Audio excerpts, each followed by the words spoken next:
I haven't played Terraria in almost 5 years, but when I heard about Infernum, one of the hardest mods they've ever made, I just couldn't keep myself away from the game. Here's how that went. I'm never gonna do the same again.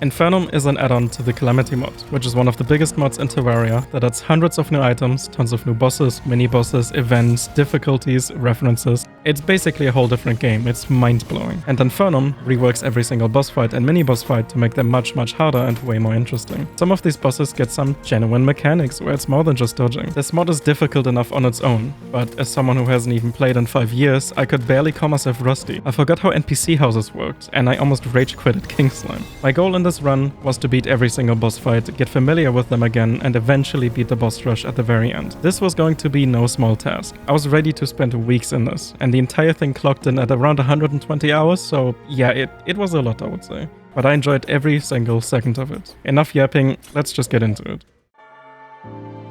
I load into the world, and the first thing I do is enable Infernum. Thanks, I'll need it. This also gives me 2 bars at the top of the screen, Rage and Adrenaline. They both fill up during a boss fight and give me a huge damage boost if I'm able to charge them. I then open the starting bag from Calamity and try to familiarize myself with all of these items that tell me basically nothing anymore. I did see torches though, so I had a goal. I went straight for the cave. Not before embarrassing myself though, by placing the squirrel sentry and not realizing that it's a sentry. I was wondering why my minion wasn't following me. I break all the vases for that sweet ASMR and the really good loot in it, and open my first chest for a blowpipe. Wow. I found my first life crystal, and then found some minecart tracks that I followed, which led me straight to another life crystal. I really need those because I wasn't sure what I was up against, so I wanted to get as much HP as possible and some items for better mobility. I almost died to a slime again, and then found a campsite with some extra gold. This must have been another Infernum player. And then I ran out of bricks and got myself into a very sticky situation. And guess what? It's night. And then I got to fight these zombie raid bosses that were coming from all sides. But I did actually build up rage, and I was able to use my first rage of the run. And okay. Maybe not the best use case. My only option was to go back into a cave, because at least down there I'm not being harassed by eyes and zombies nonstop. And down in the cave I found my first gold chest and a magic mirror, which allows me to freely teleport back to spawn. I remembered that one of the mods I installed gave me a backpack. It's not cheating, chat, I'm just saving time. At this point I had 200 HP, which is kind of a problem, because in Terraria that means that the first boss, the Eye of Cthulhu, could spawn at any night and just kill me. I needed to get to 400 HP and get set up as much as I can, so I might even pose a threat to the eye if it spawns. I made a furnace and an anvil so that I can make some upgrades. My old summoner days started to come back to me, and I expertly avoided any form of confrontation. We do a little bit of mining, and I came across a spider nest, which, hell nah, I'm not about to touch that. I then met the skeleton merchant, who was selling absolutely nothing, and came across a mushroom biome, which is extremely good for hearts. And would you look at that, a huge vein of never mind, it's 10. I found a goofy maze, and got put in my place when I had my first taste of the jungle. Bro, it's night again? I had enough, and I built myself this cute little house. A few more upgrades, and when it turns day, I tried to explore the surface to get to know the world that I will be spending the next few weeks in. I found what I thought to be an enchanted sword shrine, but it turns out it's one of the Calamity biome shrines. This shrine was for the forest biome, and it gave me the Trinket of Chi, a pretty decent defense accessory. I legit had to rewatch this about 20 times to believe it. I had no memory of this happening. I never saw the video. I randomly had a rain guitar in my inventory. And it just so happens that the right side had a jungle very close to my spawn, which is awesome. I am so happy. Being the goblin that I am, I went back into the cave because I figured that the jungle cave might be a good idea to get the last few hearts. But instead, I found a Draydon slip. which is actually extremely cool. These laboratories are all across the world, and they're part of being able to fight one of the super bosses at the very end. They have some really cool loot, they have a security system in form of these sentries that I can't break yet, and they kind of kill me very quickly, and they have biome-specific schematics that I'm going to have to decipher later, but that's for future me. Regardless though, this place is really cool, and it had these green plates in the middle that I mined for now, even though it looked like I wasn't really able to do anything with them. And Draydon blesses me this day because there's a chest right next to the laboratory with Hermes boots. An item that allows me to sprint and is mandatory for the rest of the game. I head back home and take a look at my crafting recipes, which are extremely overwhelming at this point.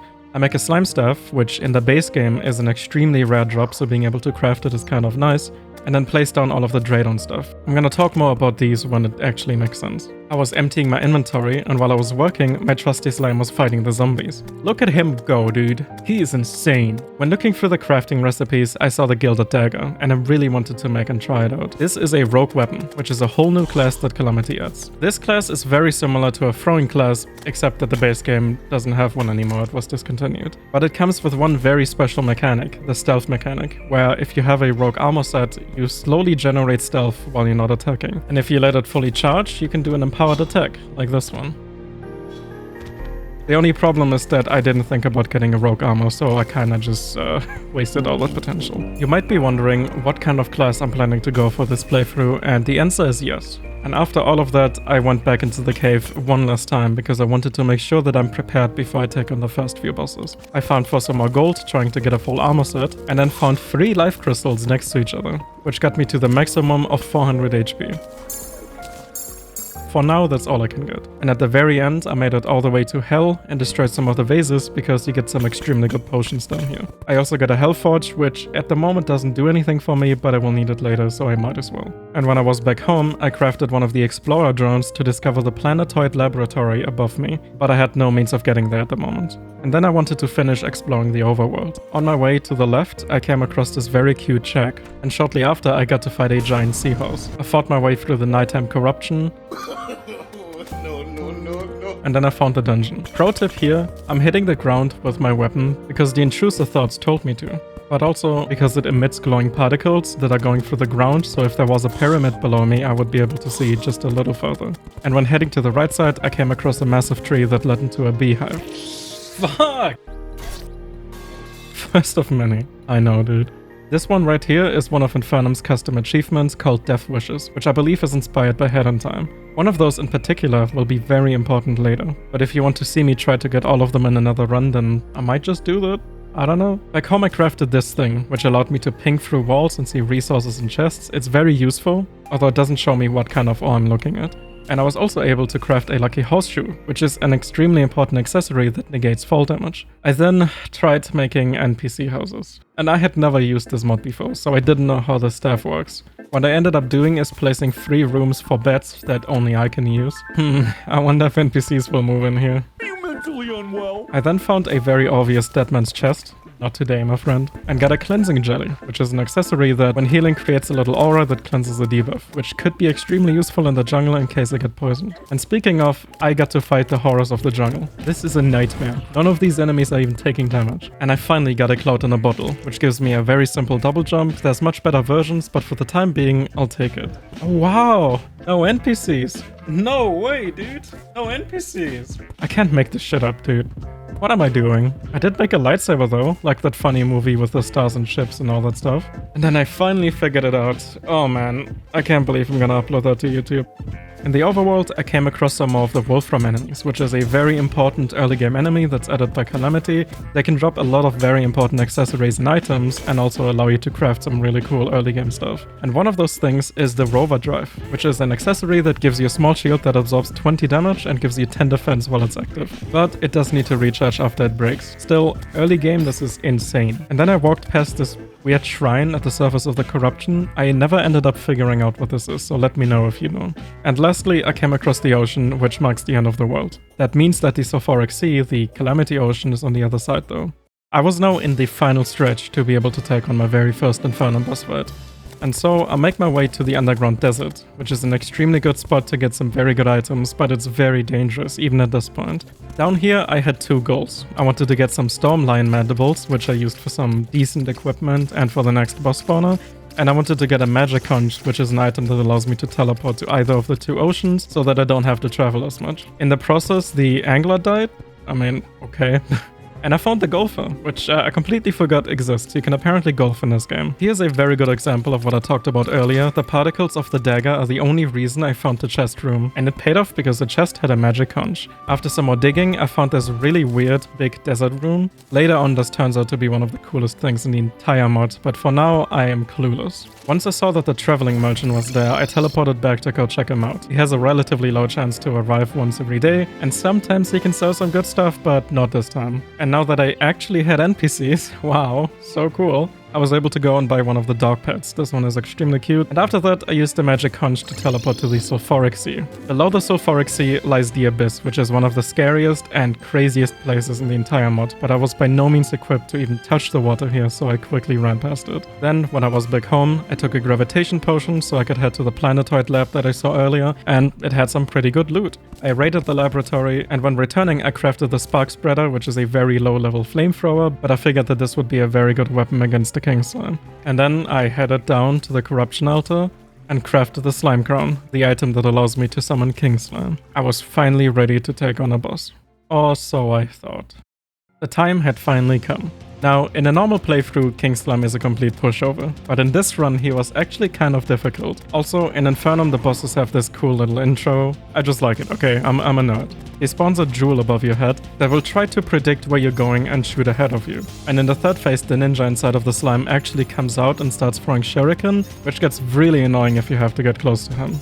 After a few deaths, I figured out that if I jump at just the right time, I can make the projectile overshoot because it thinks I'm going to be in the air, but I'm already on the ground. The timing is very tight though, because if I do too early or too late, it will still shoot at me as if I'm on the ground. Bosses in Calamity also proc a stacking defense debuff, and combine that with the fact that he was doing around 70 damage when I had 400 HP, and I really couldn't make a lot of mistakes. But in the end, it was still only King Slime and I beat him after 3 tries. The thing is, I just wasn't happy with it. I felt like I got lucky, and I wanted to feel like I'm actually learning, because Infernum was going to get much harder than King Slime.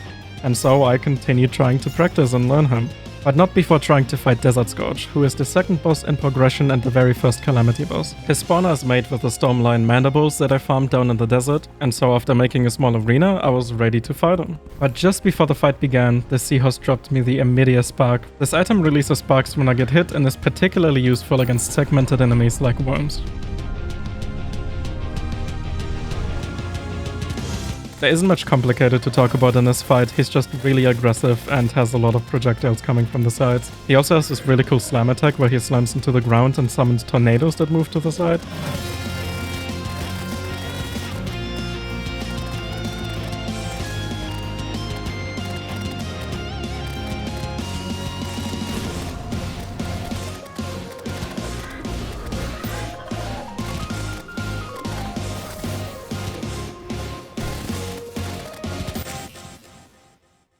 But before I crafted any upgrades, I needed to go back and prove myself.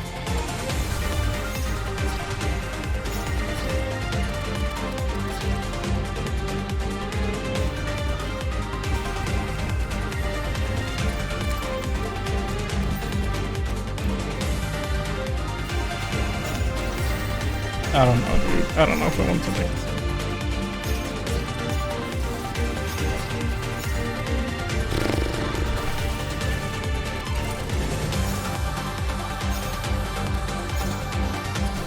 Are we back? Oh, we're back. Fitting that the final kill gave me the minion. After finally feeling like I gained some form of confidence and made some progress, I decided to take a look at the loot. The only item that really mattered here is the slimy saddle because it's possibly the best mount in the game. Using it makes you fall very quickly. And then I was rudely interrupted by a blood moon. And let me tell you, I was not ready for the comical amount of enemies I had to deal with. There was no way I was gonna do this. I wasn't strong enough. And so I dug myself a hole in the ground and did this for the next few minutes. When the blood moon was finally over, I went and picked up every item. The shark tooth necklace is the absolute MVP. This item allows you to ignore some of the defense on enemies, which is really good if you have a very fast shooting weapon. And after that, I decided to go to the snow biome to see if I can find a blizzard in a bottle. While underground, I found this very cute igloo, which had a frozen key and a mount in it. And then I get interrupted by yet another blood moon. Except that I just couldn't be asked to do it again. There's no reason for me to do it again. Oh well.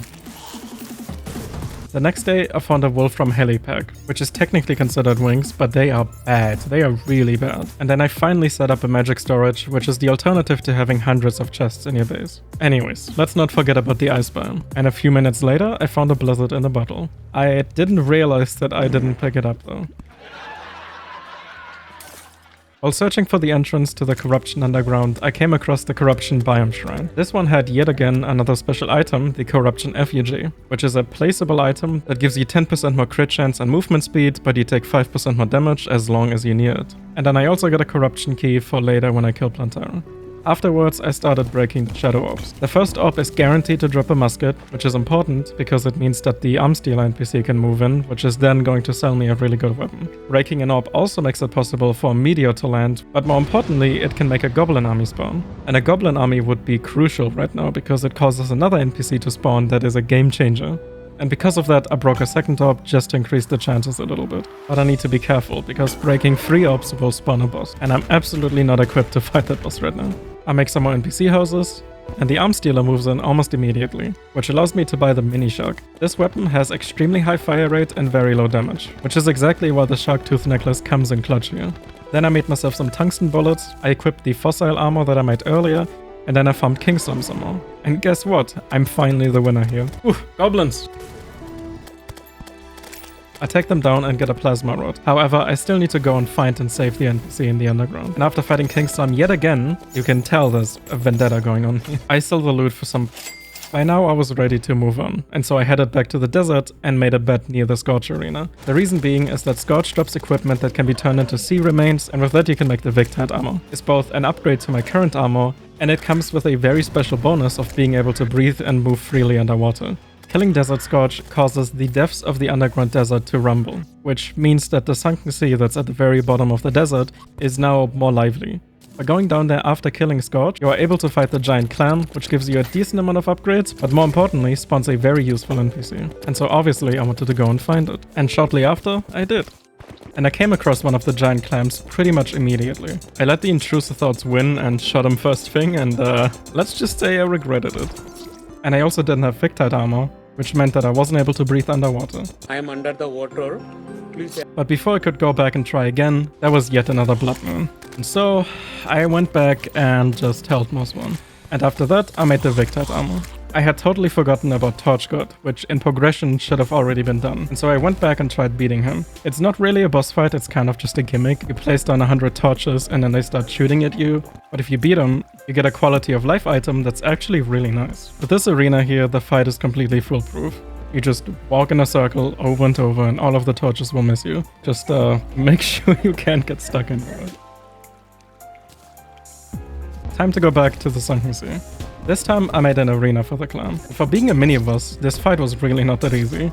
The one attack that kept tripping me up was the spinning circles. I just couldn't comprehend how fast they were moving. But eventually I got the hang of it and beat him after a few tries. Trapped inside of the clam was Emidius, and he sells a bunch of Sunken Sea themed items. One of them is the Snap Clam, which is a really good debuff rogue weapon. And after seeing that weapon, I just decided to try rogue. And so I went back and made a Victite rogue helmet, which meant that I now have access to the stealth system.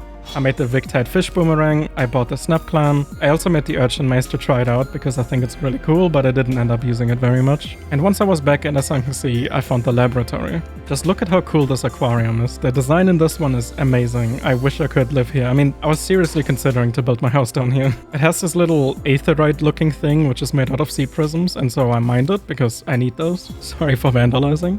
And after mindlessly running around in the underground trying to look for the Goblin Tinkerer, I finally found him. This is the NPC I was talking about for the Goblin invasion. The reason he is so important is because, first of all, he can enchant your weapons and accessories, allowing you to get something like warding for extra defense on your accessories. He also sells the Tinkerer's Workshop, which allows you to combine accessories. And so I could take my Hermes boots, buy his rocket boots, and combine them into the Spectre boots. For crafting, I needed some cloud blocks. And so I went back to a flying island and kind of destroyed it, forgive me.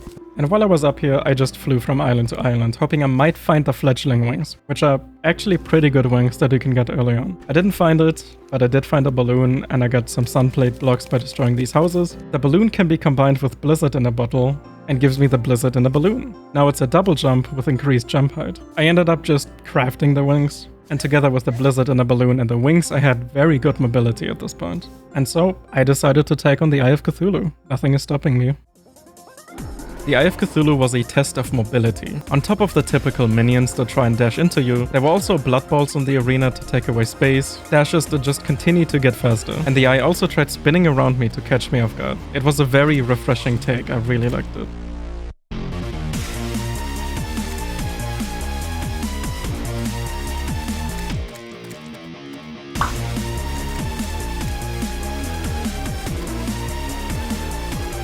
Whoa.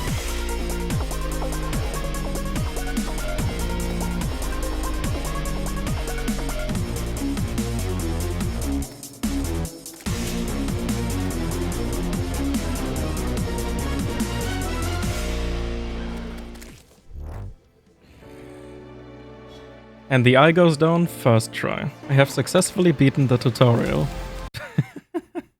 He dropped this really cool minion that's like a tiny Eye of Cthulhu above my head, and also the Shield of Cthulhu, which is a very important item because it allows you to dash. Dashing is a huge part of this game, and pretty much every boss going forward requires some form of dash. There's plenty of upgrades throughout the game, and later you can use dashes to parry. The Eye also dropped some Demonite, which currently is kind of useless for me, so I went and made some storage upgrades. And then I saw the status message telling me that there's a toxic downpour going on. I really didn't want to miss this, and so I teleported to the Sulfuric Sea, and while this event was a little annoying here and there, especially these flying fish that like to dash into you, these fish, it ended up being over relatively quickly, and I got a lot of scales from this event. Sulfuric scales, together with acid wood, can make some really good equipment that I really wanted to make, with the biggest one being the Sulfurous armor. This armor is rogue exclusive, and therefore a pretty good upgrade for me. And I was also able to make some Abyss accessories, items that let me breathe and see more underwater, and a good old sea foam bomb. My curiosity got the best of me, and I went and checked out the first layer of the Abyss. Normally, I can't do this yet. It's way too dangerous and I can't even open the chests. But I still just wanted to see what this place looks like now. And to my surprise, there weren't even any chests to open anymore. What I didn't know at this point is that Infernum removes the chests and makes it so that you have to craft the items instead. And so I was just wandering around and checking the place out. I absolutely love this place and I can't wait to actually go into it later. But for now, I mean, you can see for yourself. It's very scary. I still remember what the Abyss used to look like 7 years ago, when I had the honor to showcase it the very first time. Anyways, sorry, I'm old. The theme is amazing. The atmosphere is amazing. The only block I could break down here was the Plenty Mush, which is good because I'm gonna end up needing that later. And upon returning home, I reforged my Seafoam Bomb and crafted the spawner for the next boss, Crabiglan. This fight is a fan favorite and has some of the best music in the entire mod, and so I was very excited to try this fight out. Just me and this giant enemy crab, trying not to get squished. But because this boss has to be fought in the underground mushroom biome, I had to go look for one and build an arena. I was being lazy and tried fighting him in a small arena because I was curious if this is even possible, and well, maybe, but not for me. And upon returning, I was surprised by yet another blood moon! Oh my god, yes, more blood moons! I almost died from having fun, and then enlarged my arena a bit. I had a very close call, where I got to the part where he grows arms apparently? I guess that's a thing now? And when I tried out the Storm Surge gun afterwards, I beat him on the next attempt. Uh-oh, stinky.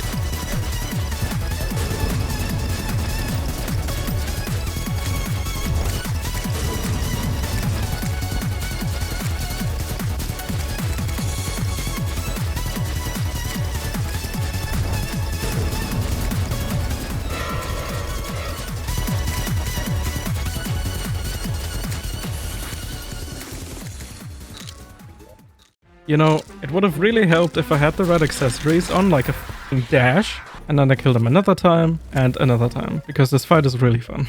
Possibly the most important item that he drops is the Mushroom Plasma Root. This item, upon consuming it, is a permanent upgrade to Rage and makes it last an entire extra second. He has a lot of very cool weapons, but for me personally, I was really only interested in the Fungal Clump. This is an accessory that spawns a fungal clump, and it acts like a summoner minion, where it attaches to a nearby enemy and does continuous damage while also giving you a lifesteal. It's overall just a very solid accessory. And then there's the Micro Root, I believe that's how you say it, which is a weapon that gets all of my free neurons to fire. Upgrading my boots was way overdue, and so I went ahead and did some catching up. I got some spores for the Anklet of the Wind, although I just ended up finding it. Then I got some rotten chunks for leather, and was able to craft ice skates with the leather and combine that one with the lightning boots for frostbug boots. Damn, look at me go. The next boss was the Eater of Worlds. This is the corruption boss, and it's the boss I talked about earlier when breaking 3 orbs. Breaking the orbs is usually pretty beneficial, and so I decided to just break the 3rd one and see what happens. And when the Eater of Worlds spawned, I had a surprisingly close call. Usually fighting him underground is not a good idea. You don't have space, building an arena is very annoying, but after seeing how close I got, I went back, built a surface arena and tried again.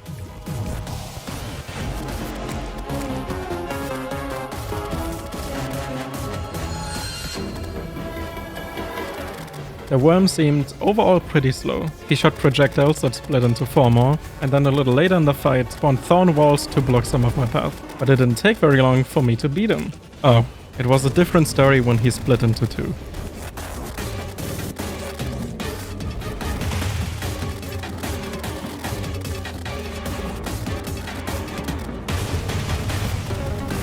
But no matter how chaotic it was, I ended up beat. Oh, chat, is this funny?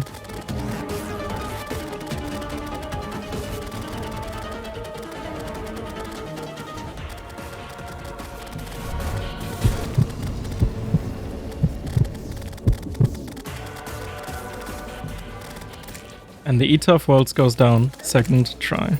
He dropped me 2 treasure bags for some reason. I mean, I'll take it. I guess I was fighting 4 of them technically. But before I could head back home, I saw that a meteor landed. And I have never seen this before in thousands of hours of playing this game. But the meteor landed right next to me. Like, basically directly next to me off screen. Which meant that there really was no reason not to just mine it, even if I don't have a use for it right now. And then I went back home and looked at the loot. Other than shadow scales, which allow me to actually craft something using demonite ore, he also drops a worm scarf, which gives you 14% damage reduction. That is a lot. That is really good. And with the shadow scales, I was able to make a nightmare pickaxe, which is the next tier, and some other faster equipment. I tasted blood. I wanted to go and fight the next boss, the Hive Mind. And while I would love to talk about what happened in the fight, there wasn't much of a fight. Because every time I hit him, he teleported away from me. I don't know if this was intentional or if I'm just being stupid, but I was 3 minutes into the fight and he wasn't even at half HP. So something had to be wrong. Or I just needed a better build. The fight just seemed to take forever. I just didn't do enough damage. And so I decided to use the acid wood and sulfuric scales to make a sea foam bomb upgrade, and also try out the Desert Scorch rogue weapon. I know Scorch is a long time ago at this point, but this weapon is amazing for clearing out enemies. And then I spent some time walking around looking for the Hive Mind spawner. You can craft one, I just figured since I'm already here, but eventually I went back, crafted the spawner, and grabbed some potions. Feast mode activated. Hashtag hungry.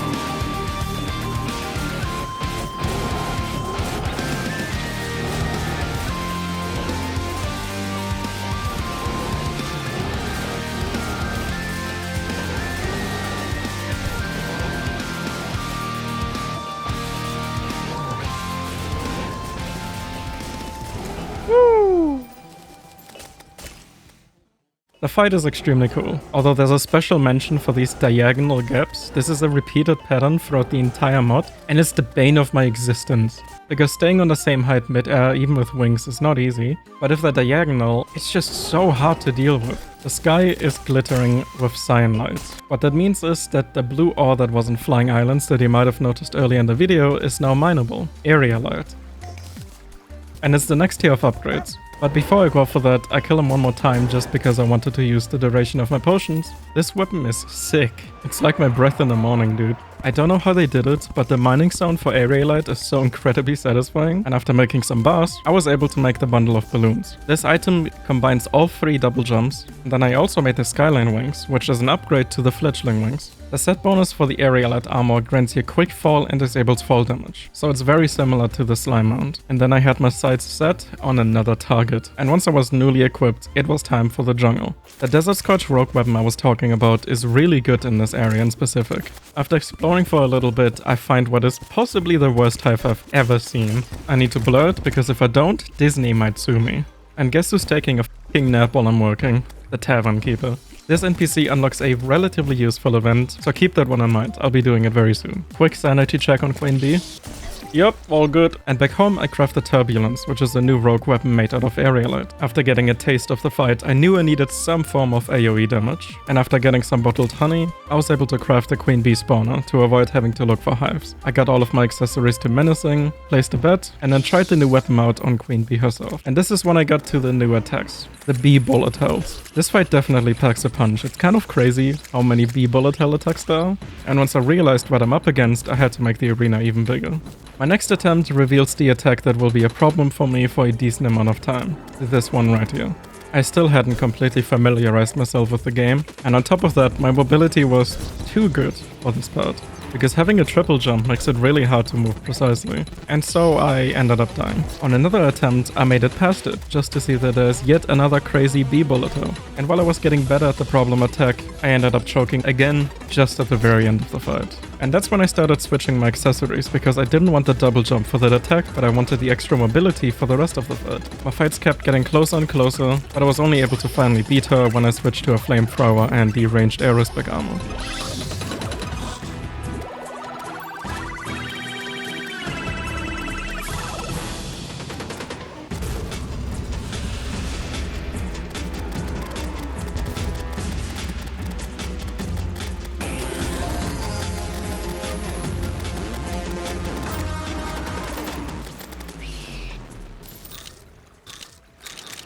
And just like King Slime, because I struggled with this fight and wanted to feel confident in handling these kind of attacks, I kept fighting her, to the point where I was able to kill her 6 times in a row. I know it's just pre-hard mode, but I'm improving, you can't deny that. I returned home, I opened the treasure bags, I got a bee's knees, which is a bow that turns wooden arrows into homing bees, got a decent reforgement, and built my NPC houses for the witch doctor that can move in after Queen Bee. A little time has passed, and in that time I finally built a good looking house. The highlight for me is definitely the Draden's basement. It has the battery stations to generate batteries, the charging station to charge the weapons once I get one, and the first piece of the Codebreaker PC that will allow me to decrypt schematics very soon. And then to the right of my house I built an NPC high security prison with sentries and bars and all of those things. Had to make sure these NPCs wouldn't be leaving. And I mean, jokes aside, it's pretty efficient. NPC happiness is not something I necessarily care about. But okay, let's talk about the next boss, Skeletron. This fight is the first actual wall in this run. And I would argue it's the first actual Infernum boss fight, because this fight has very complicated bullet hells, where you actually need to think.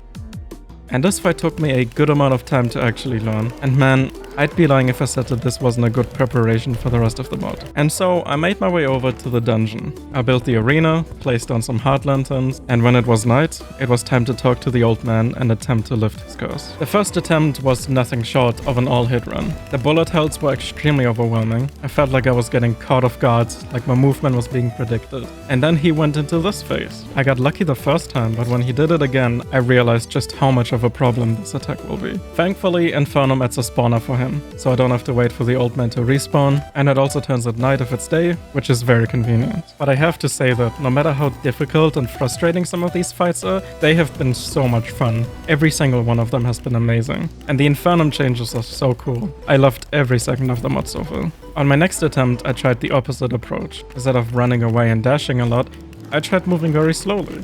And it actually turned out to be working. Slow walking made a lot of the projectiles flat out miss, and because the homing wasn't strong enough, they didn't get me on the way back either. And on the next attempt, I dodged the attack fully by simply slow walking. At one point, I had a goofy idea and tried mining down to dungeon level to potentially kill a skeleton through the wall and get some bones, because there's a lot of upgrades I can make, but only once I have bones. Turns out they don't spawn and I got too close, so yeah.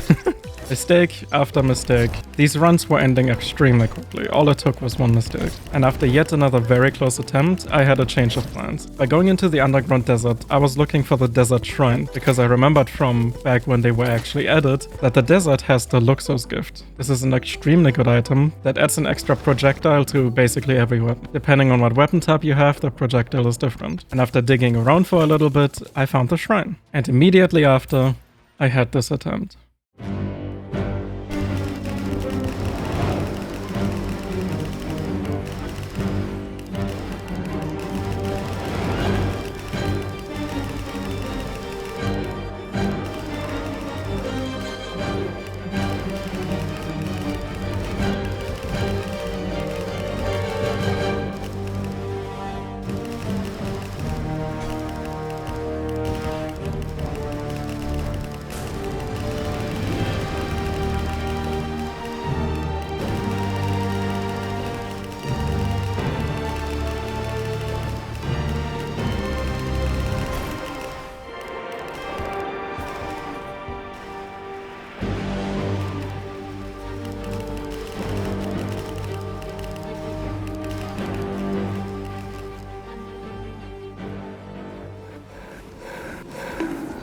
By the way, this bonk sound effect was not added by me, it's actually in the mod. Getting past Skeletron was a big deal and very exciting, because this meant that I had access to the dungeon, bones, so that I can make some better recipes, and more importantly, can start working on my schematics, which allows me to start dabbling in the Draden's equipment, the Abyss, and technically Hell as well at this point. A star hit the dungeon. And out of it came Solon. This is an NPC from one of the add-ons that I have installed. And she has a quest line, something unlike any other mod, that blew my mind throughout the entire thing. For now, she told me that she isn't feeling well and needs some time. And so I used this time to go into the dungeon. The dungeon was pretty much the same as every run. Kill enemies, get golden keys, open golden chests, and repeat. There are 7 items in these chests in total.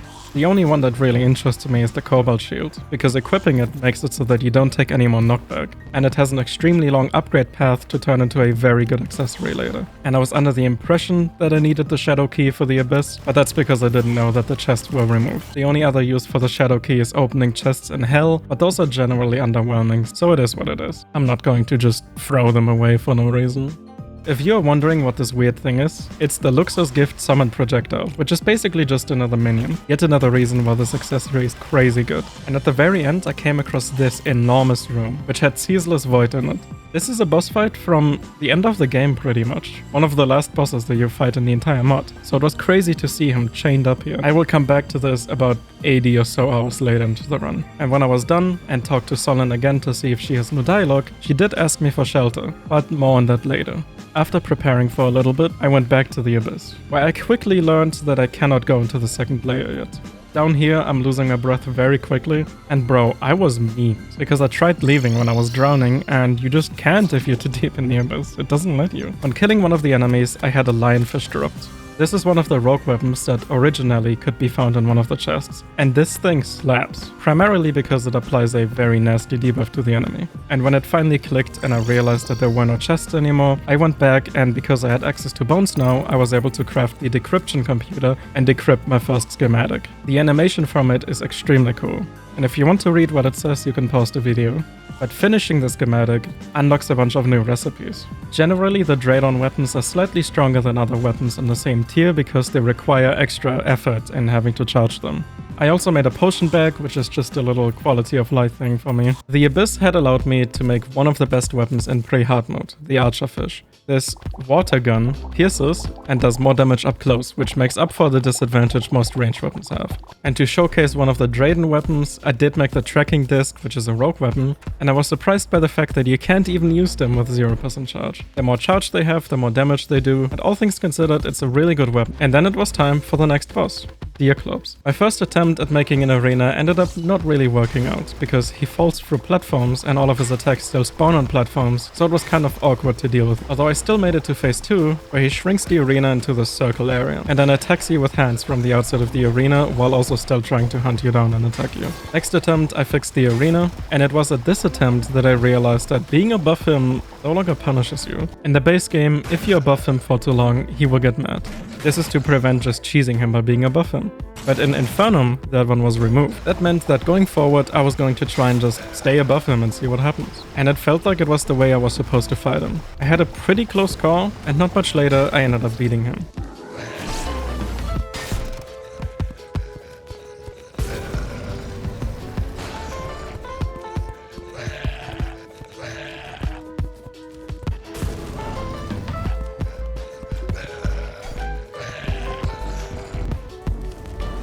Another boss down. The first kill already gave me pretty much the only item I cared about, the Lucy axe. And while this axe is a little annoying because it kind of talks a lot, it has the highest axe power in pre-hard mode, so cutting trees is just gonna be a lot faster. And then I killed him again because I just wanted to see what other drops he has. And lo and behold, he actually dropped me a very rare item, the Heart of Darkness, which uniquely modifies the way Rage works. When having this accessory equipped, Rage now charges even outside of combat. This item is a leftover that eventually was converted from back when Calamity had a stress system in 2017. Now that I'm at 10k, I see enemies multiple times. Okay, yep, so with 10k stress, it just instant kills you. Don't get me started on it. It was an interesting idea, but anyways. Remember the Tavern Keeper from a little bit ago? Well, now is his time to shine, because I'm preparing for the Old One's army. And in order to summon it and prepare for it, you have to talk to him and buy some of the sentries he's selling. The Old One's army is basically a tower defense minigame side event. They're not really that bad, they're primarily used for summoners, but the big thing is that there are 2 mini-bosses and 1 major boss at the end of this. But I was only able to do the first tier and the first mini-boss for now. I didn't have to change anything about my arena to fight the Old One's army, because all you need is just a very long flatland. And then it was time for the first wave. The gameplay loop is pretty simple. You get 10 crystals, and placing a sentry costs 10 crystals. So you go around and place these sentries, then you kill enemies, they drop more crystals, and then you can place more sentries. You repeat all of that until wave 5, and then the Dark Mage spawns. The only annoying enemy really are the Wyverns, because they can fly out of AoEs, and then you have to go and take care of them individually, but as long as you make sure to cycle between the portals and kill them as they spawn, it's pretty easy. And a really good change in Infernum, I believe, maybe Calamity, is that all of the enemies stop spawning so you can just focus on a boss. And as you would expect from a mini-boss, it didn't really have many attacks, 2 to be exact, but that's 2 more than vanilla. It kinda just hovers around in vanilla. So all in all, it was a pretty cool mini-boss. The next major boss is Slime God, and this fight is notorious. I was excited to see if I've improved enough to take them on, and you know I hate big slimes at this point. Which meant that after making the spawner, I did a quick sanity check to see what the fight is like. The Corruption Slime spawns first. After that the Crimson one, and then they attack together. And when one of them dies, the other one enrages. The enrage is brutal, and I want to avoid it, or at least minimize it at any cost. But I didn't really figure out how to do that until way too late. Slime is falling, how fitting. This fight has a ton of area denial, which means there's projectiles in the air and goop on the ground that you have to pay attention to, while also dodging the boss and its attacks. And at one point, the Crimson Slime despawned, which gave me my first taste of the enrage and made me realize that I really don't want to deal with it. It seems they've patched in a 3rd slime boss, and then I took a little break, built a better arena near my base, and tried again with potions. At which point I got them to the enrage again, but I made the same mistake of not minimizing the health in the enrage. The idea is to bring both of them to low HP at the same time, so that when I kill one of them, the other one is almost already dead. But surprisingly, I didn't even die during the attempt, because the Crimson Slime despawned again. Lame. The attempt after that, I made it past the enrage for the first time, and at that point the core itself attacks. It is brutally chaotic. There's no room to breathe. You can tell the core is mad. He's like a vulture wanting to finish the job. A slow walk moment. And I gotta say, my dodging was on point, and I beat him the very same attempt.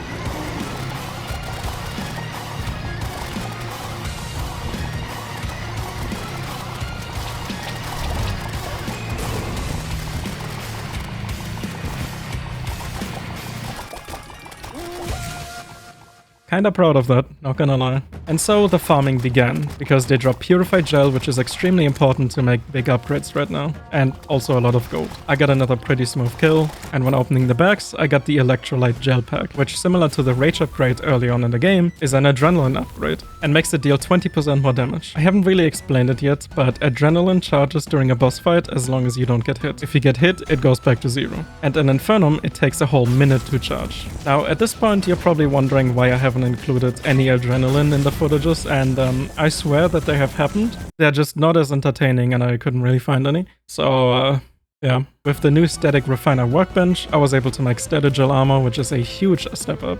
And also the Gel Pick, which is, I believe, the best pickaxe in pre-hard mode. I also wanted to try the Fractured Arc, because melee weapons are extremely cool in this mod. And it's a little buggy with the weapons out mod. And if you go up to an enemy and right-click, you parry them, which gives you a little bit of invulnerability and then buffs your next 10 swings. It's definitely one of the swords ever made. I tried out the gung shot, but it's basically just a shotgun, a far cry from the archerfish, so I wasn't really interested. Which meant that it was time to make a elevator. Just a straight tunnel down into hell, so I can fall down and don't really have to go through caves. I found an old friend on the way, which feels like it's been weeks at this point, and reached hell after a little bit of extra time, where I started exploring the towers and mined as much hellstone as I possibly could. The goal was to loot as much as possible, and then flatten the area and try to make a huge arena. What? Before fully committing to entering hard mode and changing the entire world to be a lot more dangerous, I wanted to at least find the remaining laboratories. I knew that one of them was in the snow biome, because there's one in every major biome, and after looking for a little bit, I found it. This might be the single most dangerous one, because the sentries are extremely mean. I have to make a mad dash to get between them so that they can't shoot me anymore. There's 4 of them in a single room, and for the special bottom chest, I had to get behind the sentry and wait for it to turn so that I can go back and have it turn again and have a tiny bit of extra time to open the chest. But it was worth it, because in there was the Arctic diving gear, an item that will be really useful later when I go into the abyss again. For the next boss, I wanted to try the Black Anurian. This is a magic weapon that shoots a lot of homing projectiles, and it's usually really good if you're far away from a boss, which I imagine I will be. This is why the slime mode is amazing, by the way. It saves so much time. Wow. And back in hell, I started building the arena, and honestly, that's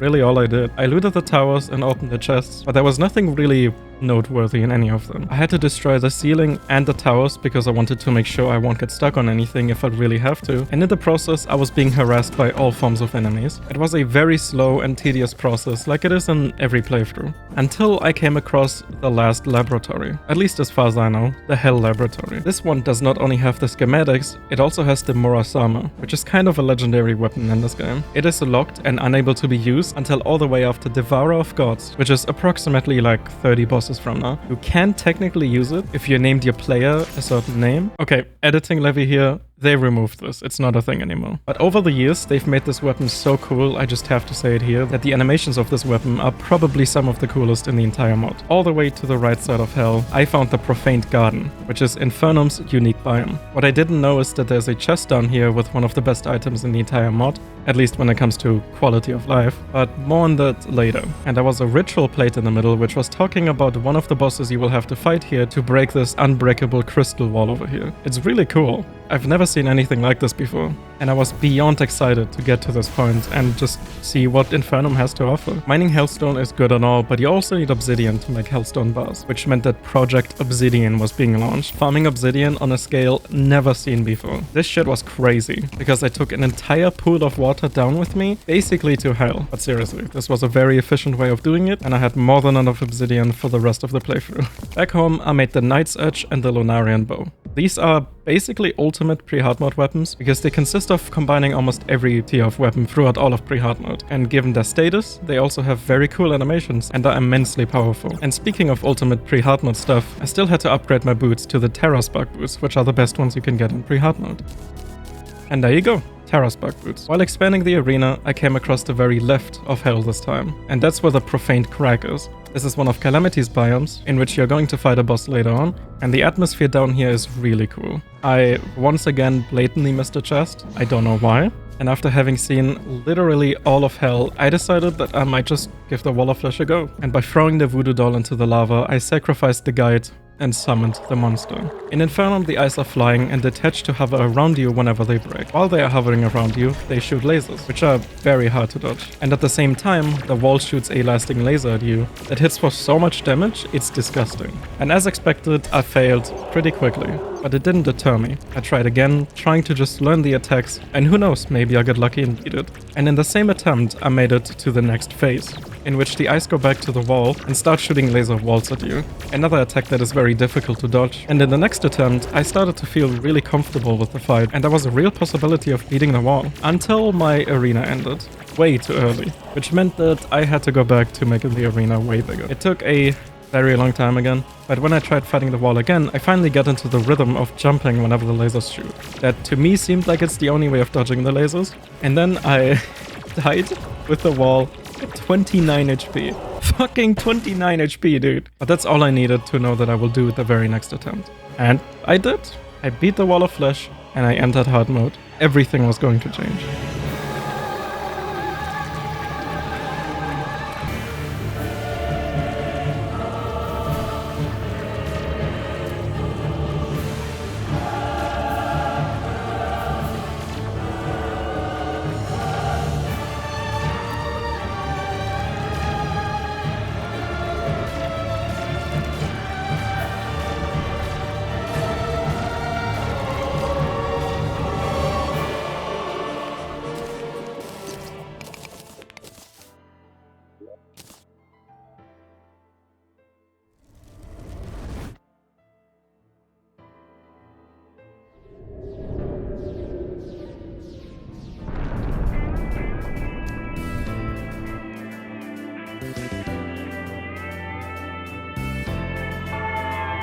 From struggling at King Slime to taking down the Wall of Flesh. 20 hours later, I took the first step into Infernum's hard mode.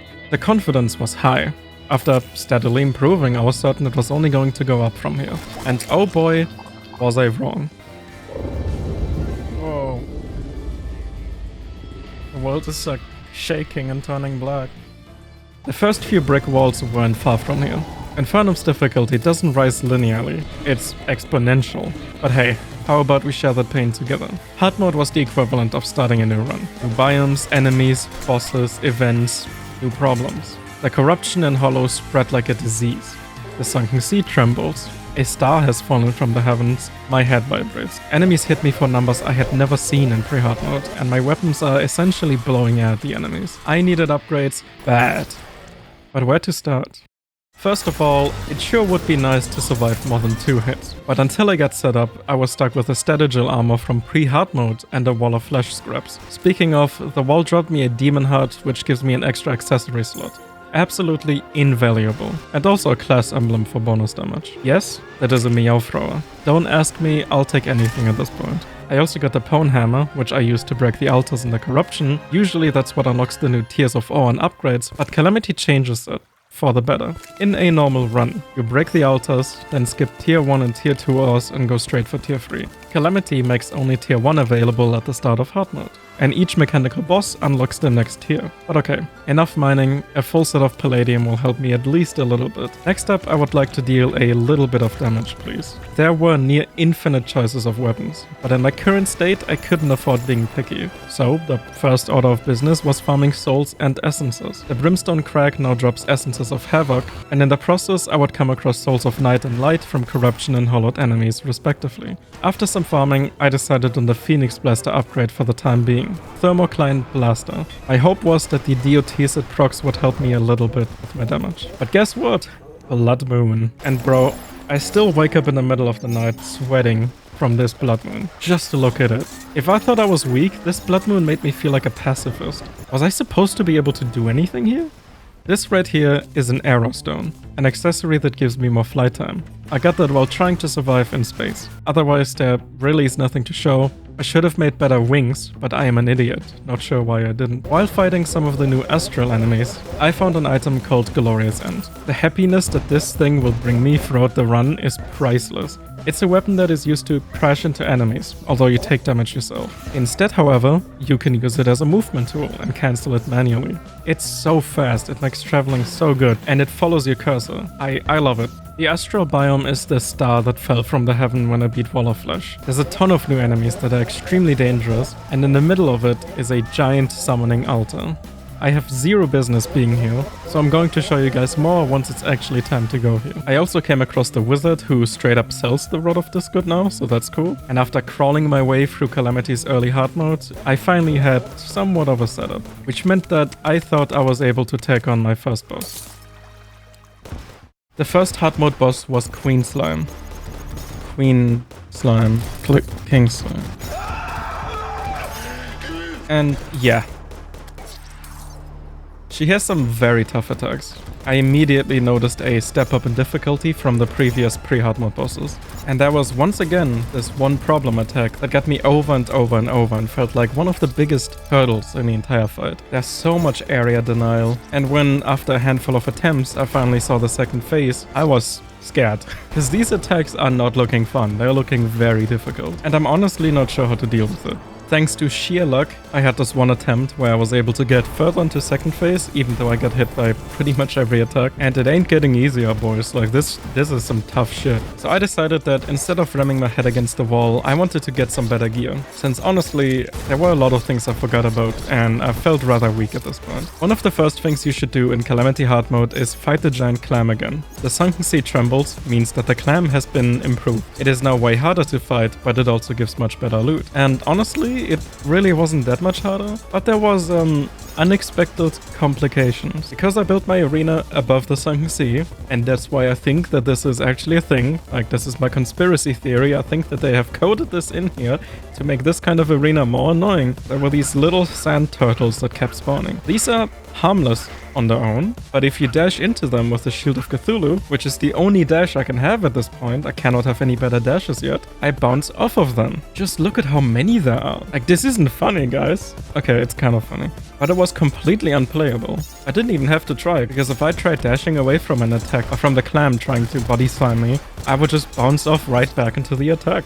But I had an ace up my sleeve, an item that probably no one actually ever uses. The Guide to Critter Companionship. Having this item in your inventory makes it so that attacking critters no longer damages them. And I was hoping that this would work. I was desperate. And it works. Your boy gamed the system. The clam drops mollusk husks, which is the only reason I'm doing this at the moment. Because with these, I can make the Deep Diver. And the Deep Diver is finally, after 20 hours of gameplay, my first upgrade to my dash. And it's a big one. I dash way further, and I'm actually going through enemies now, instead of bouncing off of them. I did kill it one more time for the Claymore rifle. I had a memory that that weapon is kind of good. And then the pirates invaded, which is actually good timing. I kind of wanted it to happen. The highlight of this invasion was the Flying Dutchman spawning, because they have a bunch of drops. One of them is a flying mount, and it's the first infinite flight mount that you can get in the entire game. But today was not the day, and I didn't get the mount. And then I found something that I didn't even know existed. The Midas Prime. This gun is so good, it could probably solve world hunger. Dude, I can't take this Meow thrower anymore. Right-clicking throws a coin into the air, and if you shoot it using left-click, you get your money back and it homes in on a nearby enemy. And it hits like a truck. The only downside is that if you don't hit, you lose your money. You can just look straight up and then right-click, left-click. And if you do it quick enough, you will hit it most of the time unless you're moving to the sides. This weapon slaps. It's amazing. The damage is absurdly high. And after a few more deaths, it was able to take down Queen Slime pretty easily.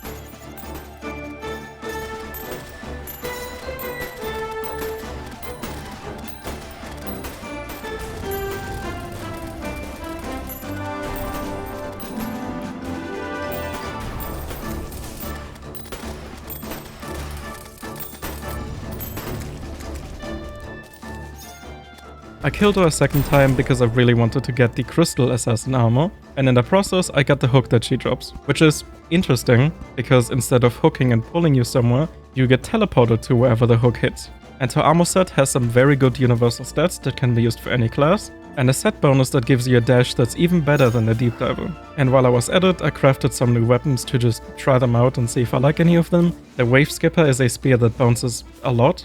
The Rock's Caliber is a very unique melee weapon, where holding mouse button charges it, and if you let go above your head, it will swing and shoot rock shards, and if you release it under you, you will dive down and bounce off of enemies. And the Nitro Express rifle is a sniper that does more damage up close and knocks you back. Needless to say, Hardmode weapons are getting a lot more interesting. All of this preparation was in anticipation of the 3 mechanical bosses. These are the next bosses I'm going to be fighting, and they are an enormous milestone for every single playthrough. You're kind of locked in Hardmode purgatory until you defeat all of them, and to help make this otherwise kind of stale part a little more interesting, Calamity adds 3 bosses that you can fight in between the mechanical bosses. They're themed around water, fire, and ice. And so I decided to first jump into the cold water. Get it? Get it? And it really wasn't even going poorly. But I didn't want to commit. I kind of got lost in it, because there were even more upgrades that I wanted to get before continuing. One of those can be gotten by killing biomimics. Usually you have to go and look for them naturally, but you can also craft a key and put it in a chest to summon them. And I wasn't expecting them to be buffed on Infernum, they are kind of insane. But what I really liked is that the attacks that they used were the attacks from the weapons that they can drop. Very cool touch. The only good item I got was the Illuminant hook, which is a major upgrade to my current hook. And then after that I went to the jungle to go for life fruits. They usually don't grow until the mechanical bosses, but in Calamity they grow the second you enter hard mode. Each fruit gives you 5 extra HP, which means that if you have all 20, you have 100 more base HP. I finally upgraded my wings and then went down into the cave to do some mimic farming. There were 2 items in particular that I wanted, a cross necklace and a philosopher's stone. And after about 20 minutes of farming, I had both of them. And then it was time to do cryogen for real. I immediately noticed that he tends to hover at a very awkward distance above me. And every time I move to the sides, he tends to exaggerate my movement a lot, which makes him wiggle back and forth, so his projectiles are really hard to predict. At half HP, he starts aggressively dashing into you. I have always loved how he breaks down throughout the fight. Every phase takes more out of him. It's just a very nice touch. And then at low HP, he starts this frozen fish bullet hell. And I mean, look at that. I almost had him first try. In the next few attempts, the fish kept getting me, because every time it happened, I was moving too much. Primarily because I was nervous. Depending on how much damage you do, he tends to sometimes dash when an attack is still going on. And having these attacks overlap with a dash is very, very difficult. But it didn't take very long to beat him.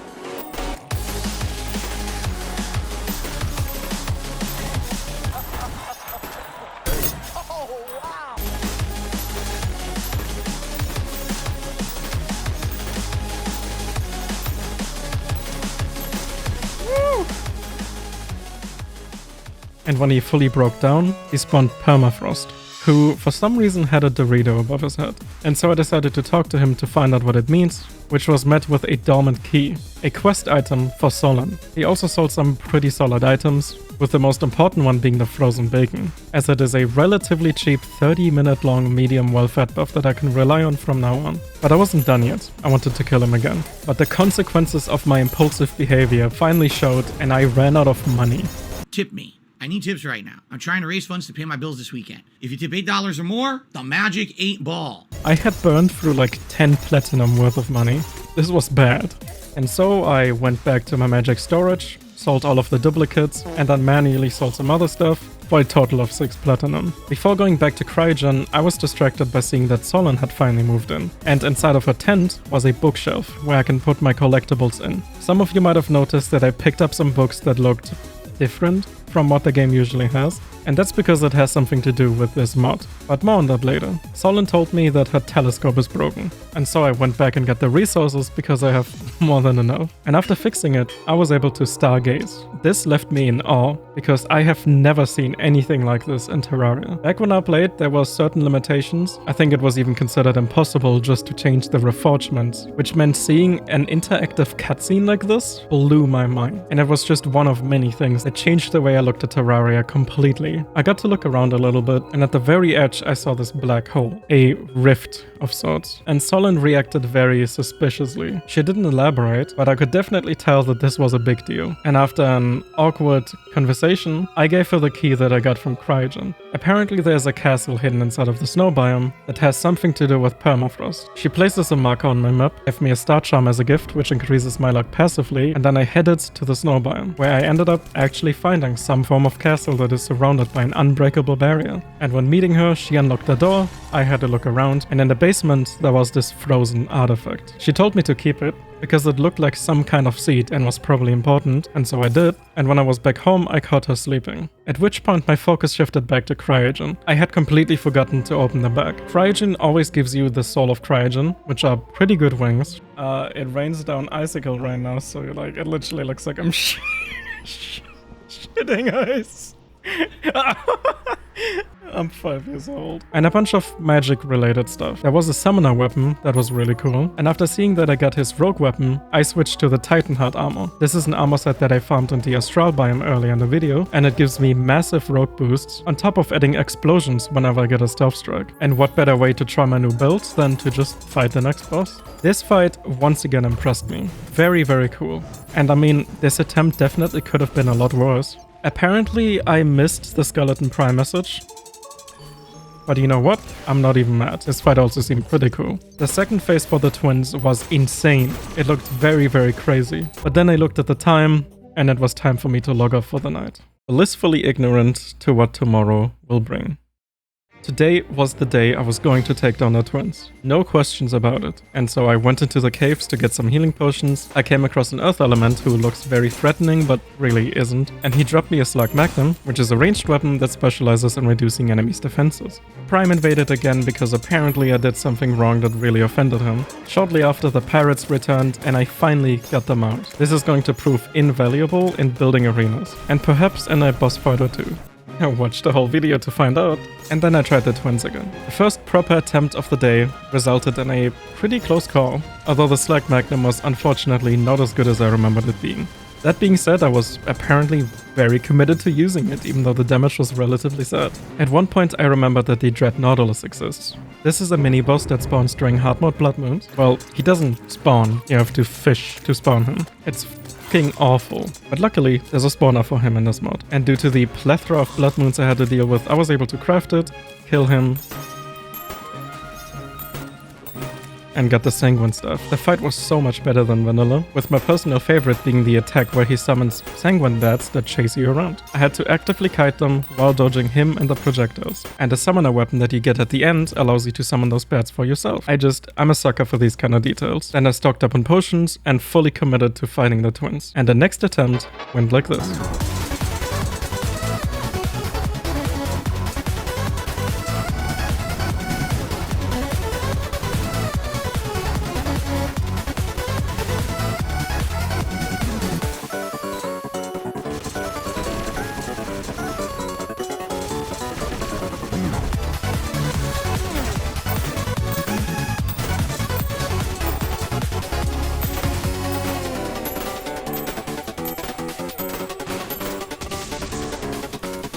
Since I had plenty of time left in the night and with my potions, I decided to just kill them again. And after that, I opened the bags to get some of the souls. And because I killed the first mechanical boss, I now had access to tier 2 ores. And after mining the ores, I was able to make a new anvil, which allowed me to craft an overwhelming amount of new items. Remember this thing? Because I barely did. I wasn't able to really do anything for the Codebreaker in a very long time. But after killing the first mechanical boss, I was finally able to make the next upgrade for it, which allowed me to decrypt the jungle schematic. And when it was done, I unlocked some new recipes.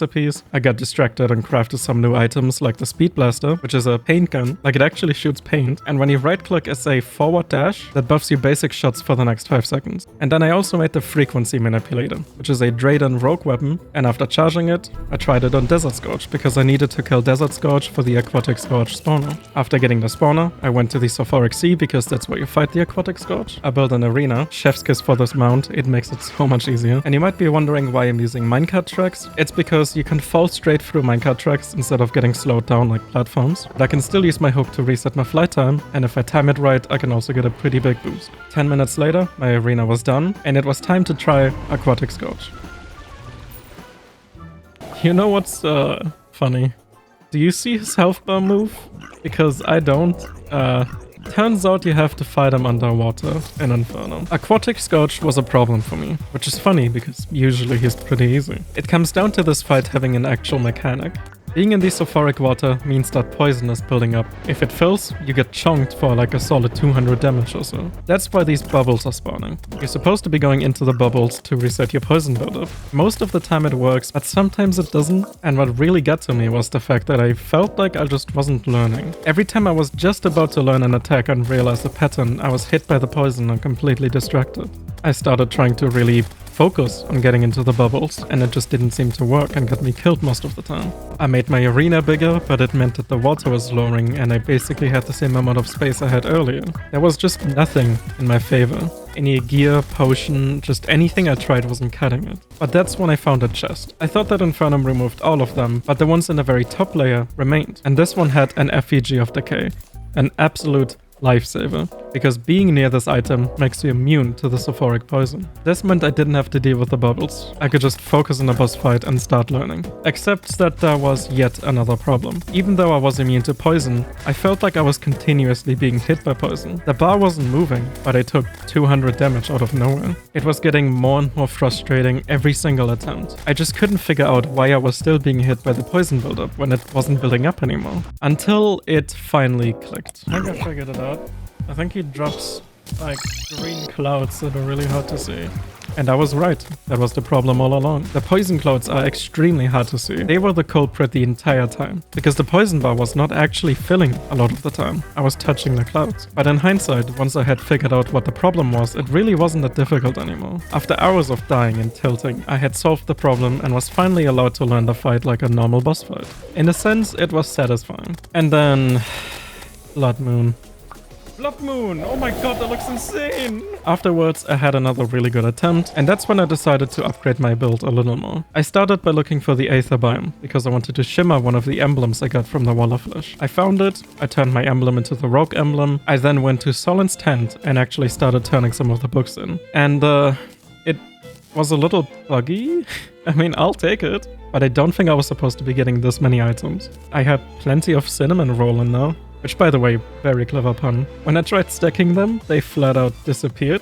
It was a complete mess, but at least I had turned them in and seen what kind of rewards I get for this. And,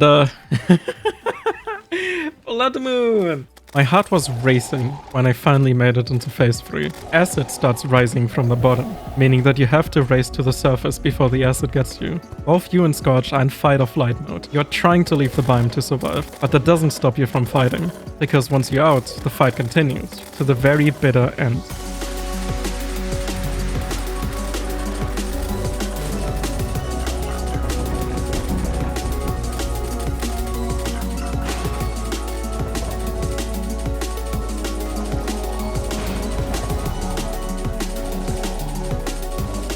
And that's when I finally beat him. All of the blood, sweat and tears that went into solving this, I had finally beaten him. And immediately after, an acid rain began. This was the tier 2 version because killing him upgrades the acid rain, although nothing special dropped. There was technically a mini boss in this, but I didn't know. He only spawns underwater, and since I didn't want to go into the water again, I flat out missed it. He dropped me his rogue weapon, which made me extremely happy because it's a big upgrade to my current weapon, and then I figured I might as well try the destroyer. The weapon that I got leaves behind poison clouds. And this kind of lasting damage is exactly what you want for worms. And on top of that, the destroyer is really not that difficult most of the time. Not in Infernum. Holy shit, this fight was brutal. I went straight from one wall to the next wall. I tried switching to Summoner because the Sanguine Bats were doing pretty well and I figured maybe I can fully lean into it, but the damage was very sad. Like, Jesus, man. I had one attempt that made it to the very last phase, and what the fuck is going on? This was the first fight that I genuinely hated, but man, it is absolute cinema. So after feeling defeated, I decided to go back to Cryogen to both feel better, but also to farm his weapons. If you combine pretty much everything that he can drop, you can craft the Kelvin Catalyst, which is technically a form of ultimate weapon, I guess. A rule of thumb in Calamity is that if a weapon has a very extensive crafting recipe, it is probably very good. And the same applies to Kelvin. I put on the Cryo Shield because I thought it might do a little bit more damage, got the Kelvin Catalyst to Flawless, and then it was time to try my new build.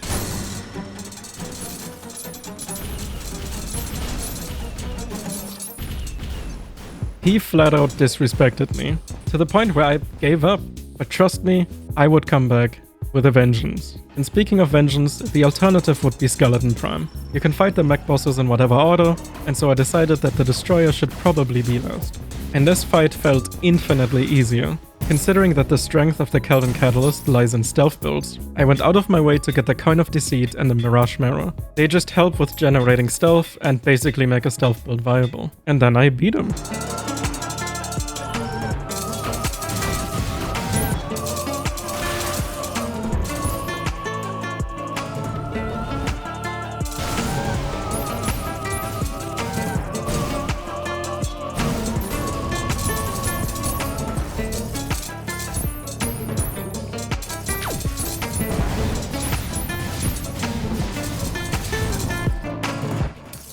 And by killing him, I had access to the tier 3 ores. I wasn't done yet, this was personal, and I felt insecure after the destroyer, so I needed some practice. After that, I went and got the tier 3 ores.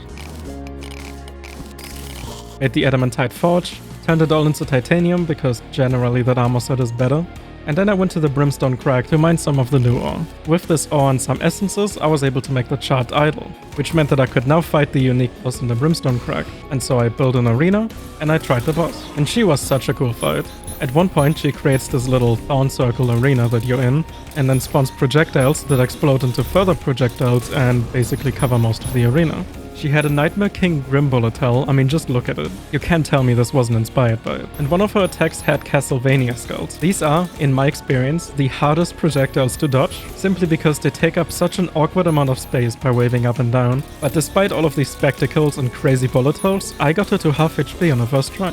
All in all, it really didn't feel that bad. Only a few attempts later, I got her into the second half of the fight, where she gets a lock-on laser. This laser is very aggressive, and the only way to deal with it is to bait it, because similar to a lot of other projectiles early in the game, it takes your velocity into account to pre-fire. And then I had this depressing attempt, where she was at like 2% HP and I got tricked by the laser. Near the end of the fight, the tracking is relentless. The very same attempt, I defeated her.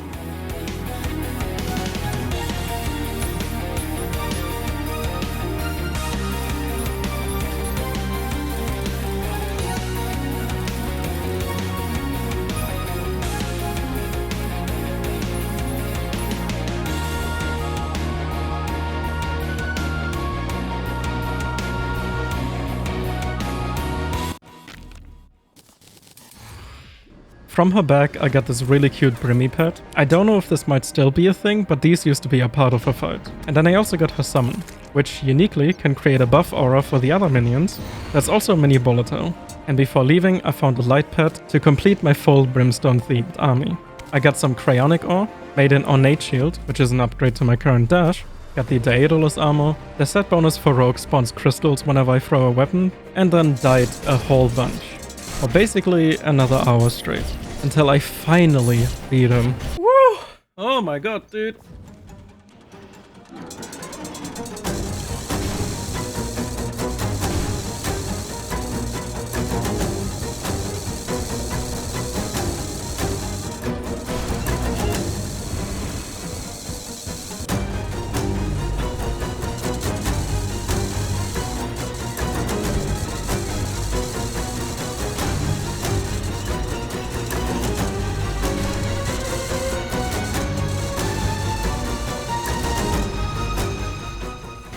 Finally. Jesus. Whoa, what is this? I'm being watched. Whoa, that was so cool. Holy shit. This animation was in-game. I'm not going to tell you who this is just yet, but he is going to be a crucial part of the endgame. And after killing all of the 3 mechanical bosses, the bags from them now drop hollowed bars, which allowed me to make a pickaxe axe and the angel treads, which is an upgrade to my current boots. I also made the Moab, the mother of all balloons. I know, very funny. Which are wings and a triple jump combined. I got them hops. And I also made the hollowed armor. The set bonus on this armor has always been borderline broken, because it allows you to dodge a hit pretty much every, I think it's 30 seconds. But hey man, I need it. This was an exhausting day. And it didn't help that the next boss was going to be excruciatingly difficult. I had seen this monster roaming the night in the past and thought nothing of it. With its technology, it was certainly one of Drayden's creations. But to think it was housing a clone of the witch? Detestable. Surely Calamitas would want nothing to do with such a project. I know not how it wields her brimstone magic. Perhaps someday, one of us may find answers. Where Aquatic Scourge felt confusing and Destroyer felt unfair, Calamitas was nothing but a skill check, make or break. If I can't beat her, I wouldn't be able to beat the endgame bosses either. This was as Infernum gets. All of the learning and improving I had done so far needed to work together for this. In Infernum, she is in her human form. a shadow of the final boss of the mod. And the main mechanic to watch out for here is the hexes that she puts on you throughout the fight. 1 in the first half and 2 in the second half. From making her tax home in, to disabling life regeneration, spawning a soul seeker to add to the chaos, making you take significantly more damage, or speed up her projectiles. I had to know what was on me based on the color and be vigilant. I pretty quickly had to accept that I needed to switch to Ranger with homing bullets so that I can focus solely on dodging. She applied constant pressure. There was no room to breathe. And at half HP, she locks you in a ring of soul seekers and calls her brothers, who coordinate their attacks to take you down together. And if I managed to somehow get past the brothers, she would stop holding back. In total, I spent about 2 hours on this fight, learning how to deal with every single attack individually and trying to find ways to deal with the randomness of the curses. This fight is absolute S+. God, I love this fight.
What a journey so far. At this point, I had been editing this video for 2 months. Full-time, 40 hours a week. This was not just a job project or anything. This was part of my life, my everyday. And to see this moment again, the moment where I made it pretty much halfway through the entire thing, is nothing short of magical. I am so happy that I get to do this video and that I didn't give up. And looking back at King Slime, at all of the stuff I went through in the beginning, just insane. Absolutely insane. Thank you for watching so far. You are crazy if you watched it all. I will say up front that after Calamities, I overcame a lot of the really difficult obstacles early on. The next few bosses are pretty much a boss rush, and it felt like such a satisfying payoff until one specific boss fight. But from now on, we going fast. I had a look at the new possible recipes after killing Calamities, and one of them really intrigued me, the Art Attack. This is one of the best weapons I've ever seen in any game. It allows you to draw a zone with your cursor, and once you complete the drawing, every enemy inside of the zone will take huge damage. Any fellow Pictomancers and shit? It's meh against bosses, but man is it good against enemies. This is the kind of stuff that makes me want to do a mage run. Infernum Mage, like the video if you want to see that. And then I mentally prepared myself for Plantera. Back in the jungle, I came across a Plantera bulb. These are what is required to summon the next boss, or use the spawner that Infernum adds. This is a pretty chaotic fight. In phase 1, there's not much going on, but once it goes into phase 2, she will do everything in her power to take as much arena away from you as possible. She tries to bait you into thinking that you're safe just to kill you from the side.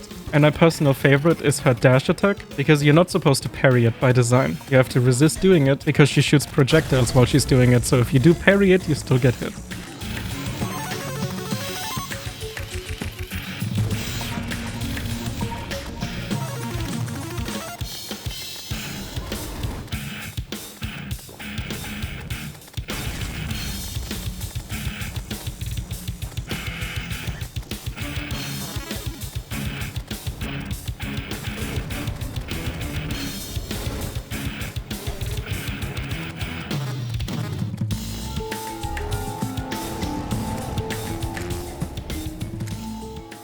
Plantera goes down, and with it, the solar eclipse gets upgraded.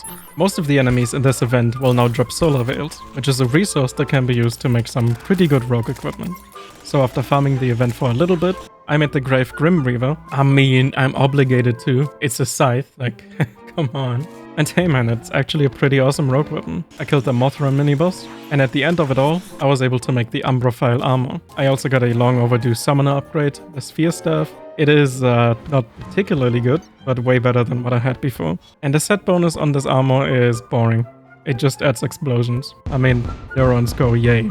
I turned in another book in Solin's tent, and this time I got the Dreamcatcher, which seems to be the best fishing rod in the game. Thank you. It was time to commit Minecraft. In order to summon Leviathan, you have to go to the ocean and wait until you can hear the siren sing. Once you hear the music change, you jump into the water and look for a pair of eyes. Getting close to it will reveal the siren, and if you hit her enough, the fight begins. The first phase is just Anahita, and she kind of destroyed me. I made a new weapon before going back, and when I was back, I saw that she dropped the Aquatic Heart, and I was hogging out. This is an exceptionally good item for going into the Abyss, so I got pretty lucky. And then good old Kelvin's got me to the second phase. Reminder that I'm like 6-7 bosses ahead of this weapon. Second phase is where the big gold spawns.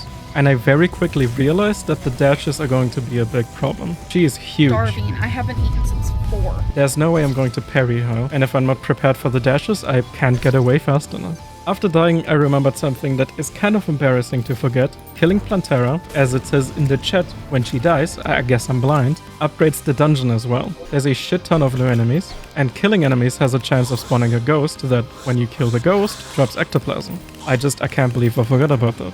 Oh, and if you're wondering, this flamethrower is kind of like an ultimate weapon. It's a combination of older flamethrowers, and it's incredibly strong. It also looks very cool. The dungeon is very difficult. Post-Plantera dungeon is infamous for being very, very painful. But once I had collected enough, I was able to upgrade the essences that I collected earlier in Hardmode to cores. And cores are going to be an essential part of most of the recipes in the future. One example is the Asgard's Valor. This is a new dash. And on top of being a better dash, it also gives me immunity to knockback and most debuffs. That's crazy. Defeating Plantera also means that I now have access to the Frost Moon and the Pumpkin Moon, which are invasion events that you can start at night. They both spawn a handful of mini-bosses that can drop some really good equipment, and so I just wanted to try the Frost Moon and see what happens. My target was the Ice Queen, which only spawns on wave 11 and upwards, and I was praying for the Snowman Cannon. But even after 3 kills, I didn't get it, and so I gave up for now. Back to Leviathan, I made it to the third phase.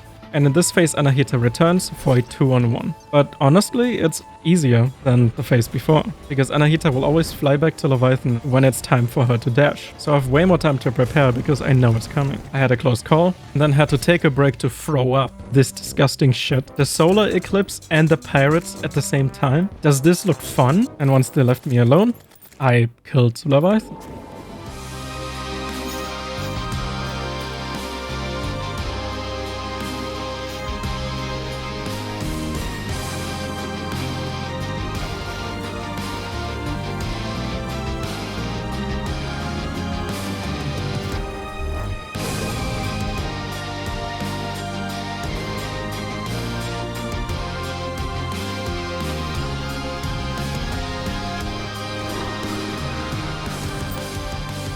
One of the wildest things in the entire playthrough is the fact that I got the community on the very first kill. This is a very unique accessory that scales throughout the entire game. Every time you kill a boss, the stats increase slightly. It gives you regen, damage, flight time. There's basically no reason not to have it equipped for the rest of the game. I was very excited to get this item first try. I also got this very cute baby Leviathan mount and one of my favorite summoner weapons. These little guys shoot bubbles, and the sound of bubbles popping makes me happier than anything else. And now that I had figured out how to fight them, it was a really easy fight. The second kill gave me the Levia Titan gun, and then I went to the desert, because the next boss on the list would be the Great Sand Shark. I'm going to skip the confusion because I spent like 2 hours doing this. On the wiki it said that you can summon him by killing 10 sand sharks. But what I didn't know is that Infernum turns this boss into a pre-Moonlord fight, so way later, because it adds a very unique twist. So nothing happened, but at least I killed a sand elemental, which is technically a mini-boss, I suppose. But yeah, I felt stupid.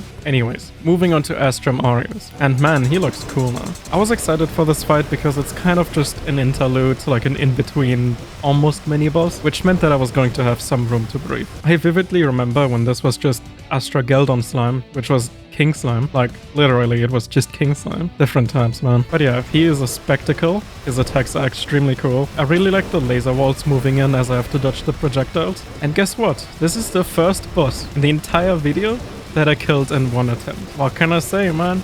I'm back. I killed one of the easiest bosses first try. I'll do the King Slam no hit soon. Just wait.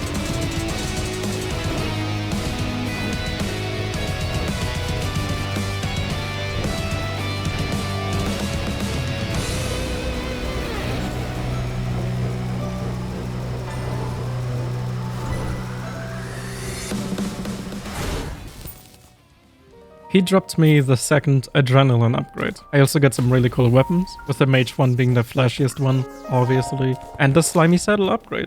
It does the exact same, just looks cooler. And please, Nintendo, I didn't add this. Like, come on, man. Clearly I'm not the only one that remembers Astral King Slime. I killed him again, 2 out of 2, and this time he dropped me the flamethrower. I don't know how they did this, but this is such a cool flamethrower. I don't know. The coding in this mod is just pure magic at this point. And the next on the list was Golem, which meant that I had to go and find the jungle temple. And while digging around in the jungle, I found this underground structure thingy. It's a huge tree, and it has some like little houses on the side. It's really cool. And I also came across a mini Drayden's lab. It doesn't have any of the important stuff, but apparently there's smaller versions of the laboratories. And when I finally reached the jungle temple entrance, I was able to open the door with the key that Plantera dropped. The Zen potion and Danger Sense potion made bypassing the enemies and traps pretty easy. And then I made it to the golem room. This generation is mind-blowing. This was one of the limitations that I remember from back then, but apparently by now there's a way to generate the golem room completely custom. This room is enormous. It is perfect for fighting golem, and I couldn't be happier. And so I secured the room, placed torches, made an arena, and summoned golem. God, he broke my platforms! Oh man, I love this fight. In all my years of playing this game, I had never seen any of the mods make Golem particularly interesting. But this is the very first time I found myself enjoying Golem so much that I went out of my way to fight this boss again outside of the recordings. Who knew that all it took was to copy some of Sen's attacks? But seriously, the attacks in this fight are so unique. It's a constant juggling of hooking the walls to make sure you reset your flight time, or falling into the platforms that eventually disappear, while dodging the lasers and his fists. There's just so much going on, but in a different way to other bosses. Lots of micromanagement, especially when at around 60% he spawned spikes so that landing on the ground to reset your flight time was no longer a thing. And then he also had an attack where the laser pushed you close to the ground while shooting at you. I just had a smile on my face the entire time I was fighting this fight. But before I committed, I went back to the Abyss, because killing Leviathan upgrades the Abyss. Now I can go all the way down to tier 3 by equipping some of the better gear, and down here the enemies will start dripping Lumina. The deeper you go, the scarier stuff gets. The enemies are really tough. I came across this little cave on the side with a colossal squid. This is an endgame mini-boss, and he has more than twice the HP of Leviathan. There was no way out of this. It is a very uneasy place. It goes from being completely quiet and dark to suddenly flooding you with really dangerous enemies. Like the devilfish. Fun fact, apparently they have 2 faces. I had never realized that. I spent a decent bit of time killing the enemies for death cells and Lumina, and then mined some of the Voidstone, which I was able to mine now as well. I snuck into the squid cave while he wasn't there. I mean, no way he's gonna spawn, right? Yeah, I saw it. And then I came across the Idolist, and killing them gives you a unique spawning tablet that allows you to skip most of Hardmode. And he turned into a viperfish. Never mind. Underwater movement is very awkward, because you don't really get to fly, you're kind of just double jumping. And so I died. Back home, I made some new weapons, like the Ballistic Bomb, the Flag Kraken, and the Megalodon, and I upgraded my diving suit to the Abyssal diving suit, which meant that going back into the Abyss will be a little easier now. The Flag Kraken, I'm not sure, is a weapon with a pretty steep learning curve. It shoots a pellet that explodes wherever your cursor is. If it directly hits an enemy, it does less damage, but when it explodes, it shoots into a fan pattern. This means that ideally, you have your cursor in front of the enemy so that it splits before it hits the enemy, but still hits the enemy with all of the pellets. It gets a little difficult to do, especially on smaller enemies and smaller targets, but the damage payoff is insane. This damage can put out some serious weapon. And then I went back to Sans Golem Undertale. My damage was still not particularly good, but honestly, I didn't care. I was fine with fighting this boss for like 8 minutes, and so I did.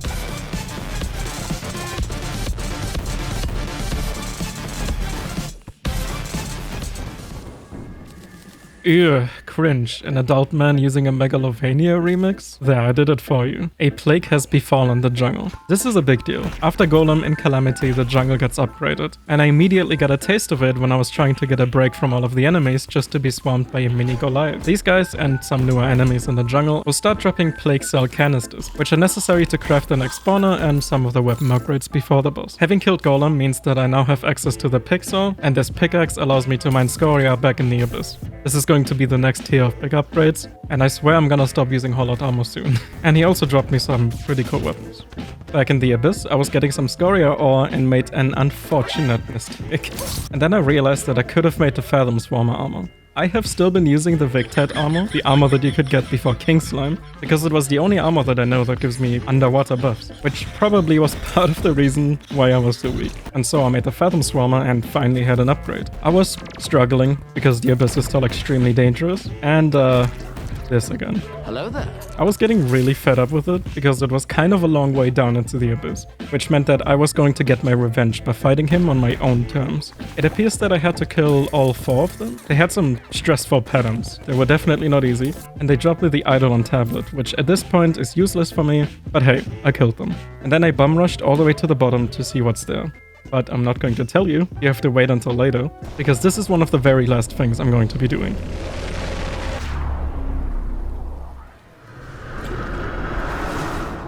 After meeting my untimely demise, I made some life alloy back home, which then allowed me to make the Codebreaker upgrade and decrypt the Hell schematic. I made the Miracle Flute, which is 25 more max HP, and the Butterfly Summons, which are incredible. These have some of the best minion AI in the entire game. And then I planted some pumpkins, because I hadn't thought about that yet, and I needed them for the pumpkin moon. While I was waiting for them to grow, I was hanging out in space, looking for a UFO. Eventually one spawned, and being scanned by him causes the Martian madness to begin. Once again, I was really only interested in the mini-boss, and the first one dropped me the Cosmic Car Key. This is another infinite flight, very good control mount. It's basically a direct upgrade to the pirate ship one that I had before. And when the invasion was over, I destroyed some of the pumpkins so that I can make the Pumpkin Moon spawner. And similar to the Frost Moon, this event has a bunch of different mini-bosses, but I didn't really have any goal in mind, I just wanted to kill them. After killing rank and file for a little bit, the big mini-boss spawned, the Pumpkin. These are not particularly difficult, but they can drop some decent stuff, except they didn't. And then Halloween happened. Oh, spooky. If you get to wave 15 in one of these invasions, the next day will be treated as if it's a holiday.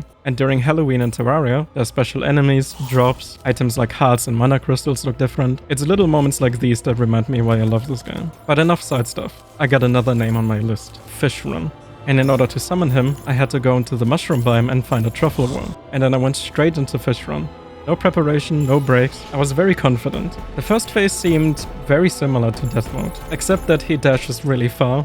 In the next attempt, I died to enormous tornadoes. Like, look at the size of these. What was I supposed to do, man? And in the third attempt, I made it to phase 3. In this phase, everything goes dark. And in Infernum, even his HP bar disappears. He then traps you in a wall of tornadoes and starts dashing at you from below. And this might be the first boss where parrying is actually very important. But that's it.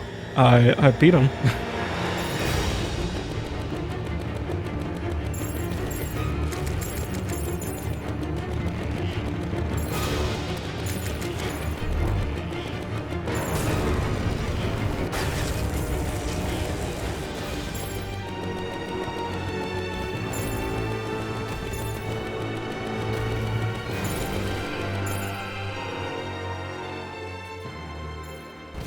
I opened both of the bags, and I got the Fishrun wings. I don't know if Calamity makes them more common, but if not, then I got extremely lucky. These are some of the best wings in Hardmode. And I also got his weapons, one of which spawns bubbles, and you know what that means. Time to lean back, zero brain activity, and zen out. But there's no time for breaks. I went back home and made the Goliath spawner. This is the next boss, and back in Plantera's arena, I hid in my little corner and got ready for the fight.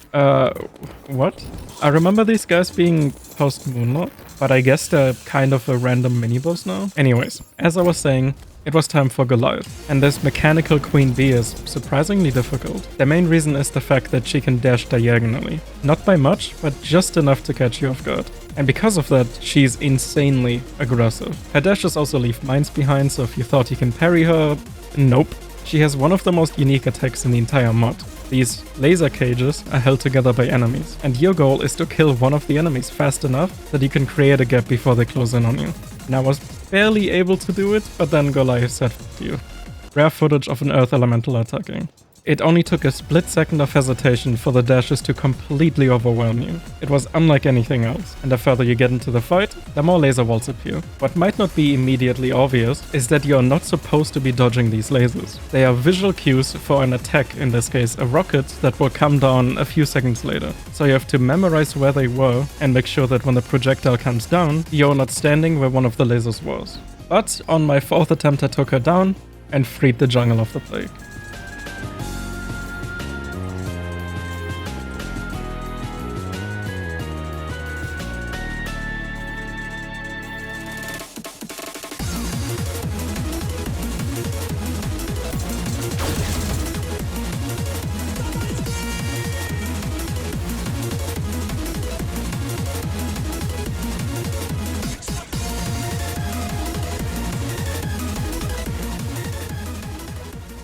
Another one. Having defeated the bee means that I have access to a ton of new equipment. I made the Plague Tainted SMG, which has a right click that's a short-range shotgun rocket blast, and the Hive, which is a chargeable rocket launcher. I made the Gauss rifle, which is a Draydon's weapon, and while it seemed good, I can't use these weapons without charging them at 99%. I don't know what's wrong with me, but if it's not 100, I don't want to use them.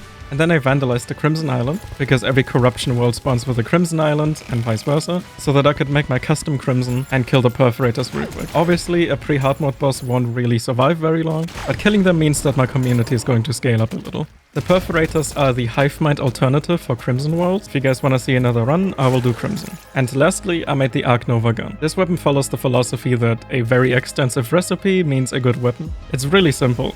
Hold mouse 1, big number. I farmed for the Plague Reaper armor, which is the next tier for ranges, and this is one of the first armor sets that has an actual ability. In this case, you can blind yourself, but get a massive damage increase in return. And 9000 damage on a non-crit is really not bad. Can someone tell me where I can seek professional help for this? And then it was time for CBT, and I'm not talking about the therapy.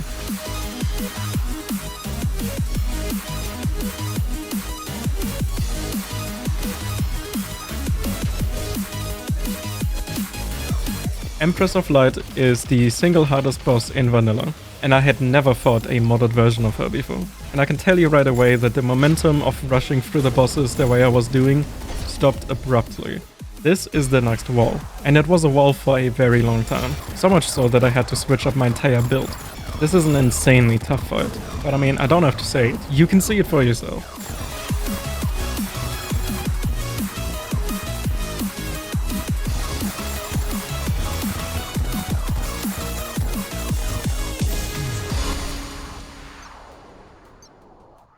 Okay, let's take a step back, put on some relaxing music, and look at this fight from an outside perspective.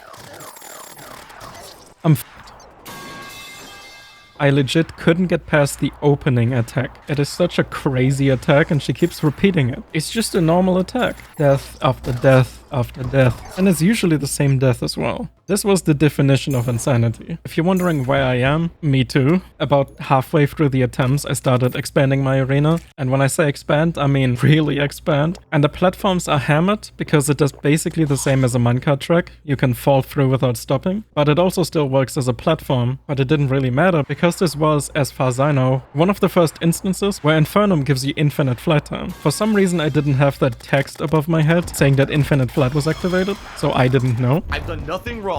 Okay, 0 things wrong. No word whatsoever that I did a damn thing wrong whatsoever. But that would have helped. After, frankly, getting lucky, half an hour later, I made it into phase 2. And it ain't looking good, boys. New attacks, new problems. She really heavily leaned into the line telegraph, followed up by a very delayed attack. And I had absolutely no idea what to do. And then I didn't make it to phase 2 for another hour straight. And that's when I got the big guns out. This is when things got serious. It's time for Summoner. But since I had done nothing for Summoner the entire playthrough, I had to basically start at 0 and farm some of the previous armor sets. The B armor can then be upgraded to the Plague Keeper armor. And this armor set bonus gives me a mini Plague Bringer to fight with me, 3 minion slots, and a Plague Dash. And then I spent the rest of the day farming for a single item, the Starbuster Core. It was dropped by an enemy in the Astral biome. Little did I know that the enemy only spawns underground, and so all of my farming was pointless until I decided to finally read the wiki. Why didn't I do it earlier? I don't know. Also, I summoned Empress by accident at one point. Insult to injury, I guess. In just a few minutes after farming enemies underground, I finally got it. I moved the Witch Doctor into the jungle so that I can buy the Hercules Beetle, and then farmed the Pumpkin Moon for multiple Papyrus Scarab. Then I set up the Borealis Bomber, which I got from Aureus, and this is a mage summoner hybrid. It basically allows you to attack instead of just flying around and doing nothing. Summoners in Calamity get a damage penalty if you're holding a weapon from a different class, so this is one of the only weapons that can still attack while you're running around. Combining the new armor, accessories, and some buffs, I was now able to get 11 minion slots. And with my army of butterflies, it was time to try Empress again. On the second attempt, I already got further than any of my previous attempts. It was looking more and more promising. I got more consistent with the opener attack and started struggling with the sword attack instead. Further and further, one attempt at a time. This attack is so much harder to dodge than it looks, I swear to God. And then...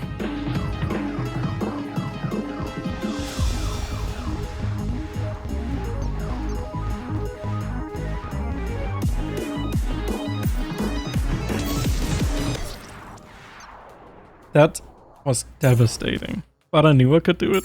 I was there. And then the next attempt, I finally did it. What a fight.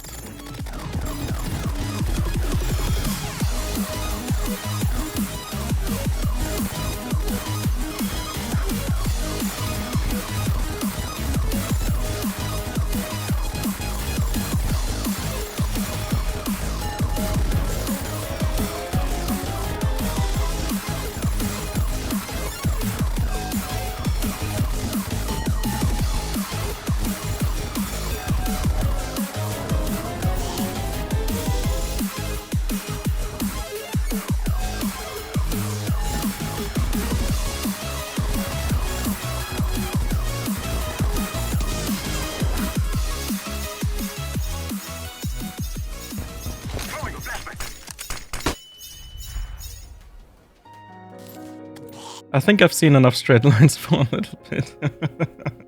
Empress dropped me the Terra Prisma, and I couldn't be happier. This is an incredible summoner whip, but you don't have to take my word for it. What better way to show you than to just do the final tier of the Old One's army and finish the event for good. At this point, the event has both mini-bosses and the final boss. The Dark Mage spawns in wave 5, the Ogre in wave 6, and in the last wave, it is just Betsy. And considering that this is an actual boss fight, it was maybe a little easy, but it's probably for the best since you have to do 7 whole waves to even try her.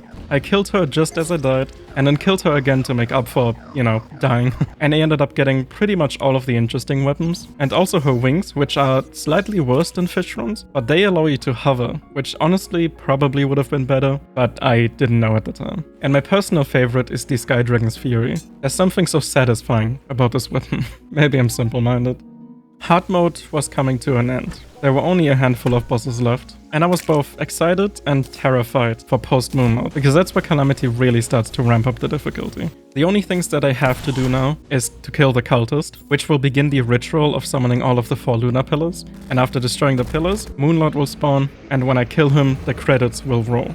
For the base game. A very exciting prospect. That is a huge milestone. But there are some Calamity bosses on the way, and one of them is incredibly unique. It's Infernum's special boss fight, and to this day I am still impressed and have no idea how they did it. But one step at a time. Ravager is the next boss fight, and I began by testing the limits of how little I need to move. He sure is frogging out. It kind of looks like he's throwing a tantrum, especially in the second phase when he's using stone walls to try and clap you. But after a depressingly close call, he goes down.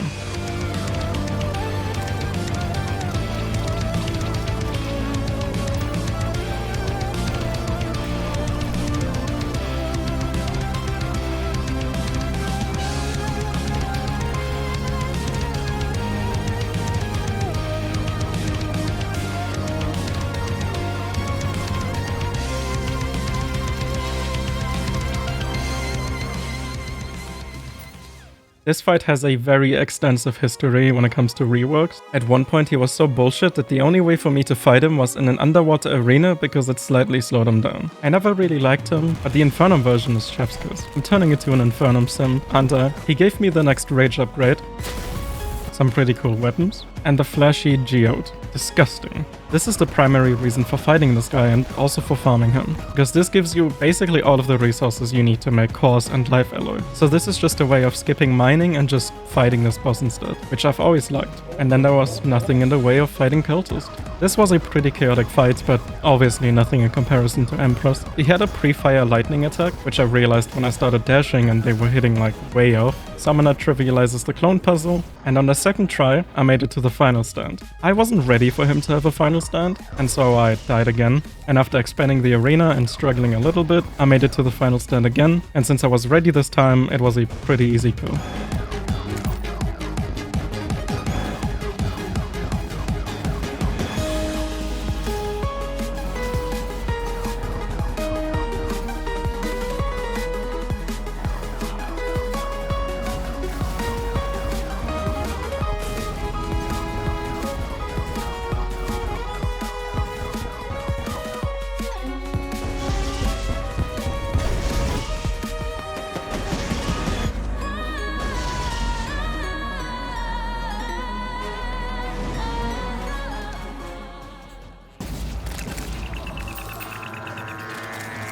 And with Cultist down, the world is now in a state of chaos. The 4 lunar pillars have come down, and the only way to get rid of it is to go and fight them. Waves of enemies that have to be defeated so that I can attack the pillars. I know I say pillar funny, thank you, I'm very insecure about my pillar. This one is the Stardust Pillar, and it is themed around the Summoner class. That's me. In comparison to the other 3, this one is probably the nicest one. It doesn't really have any annoying mechanics, aside from these little shits that shoot projectiles when they die. And after letting my Terra Prisma go to work, thank god I switched to Summoner for these events, the shield goes down and I can kill.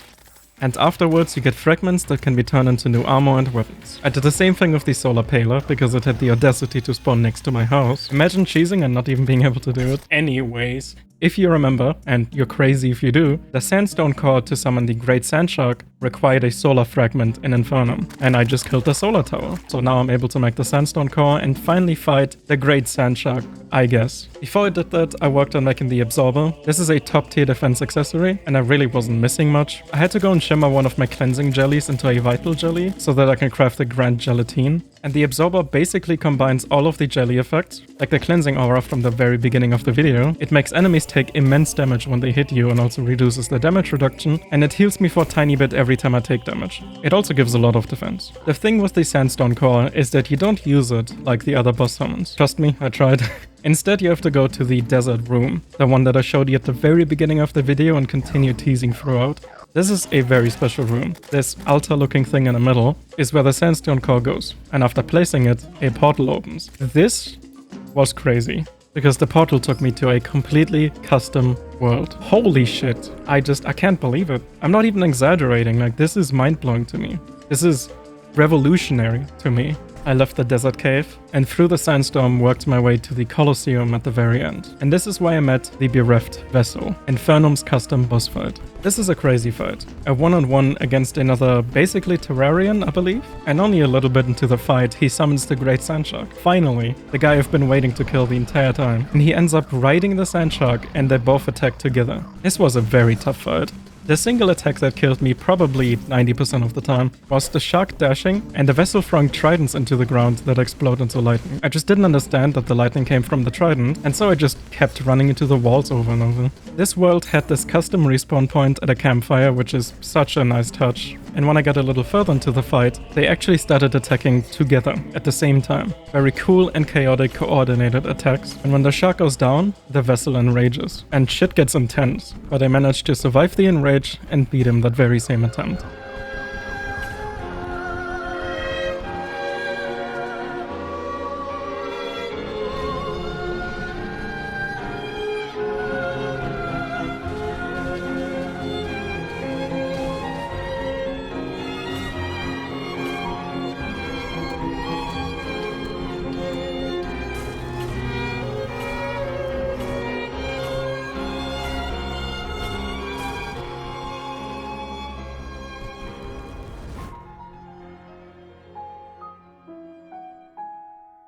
His treasure bag gave me a crazy amount of loot. And before I left, I just had to look at the map. I mean, look how cool this is. I went back and killed him another time, and afterwards I tested his weapons. He dropped a ton of equipment, but the weapon that is going to be in the spotlight for a little bit is his whip. Although I did get his trident, which is technically really good for movement, I just didn't know. So yeah, that was a tiny problem. Can you see it?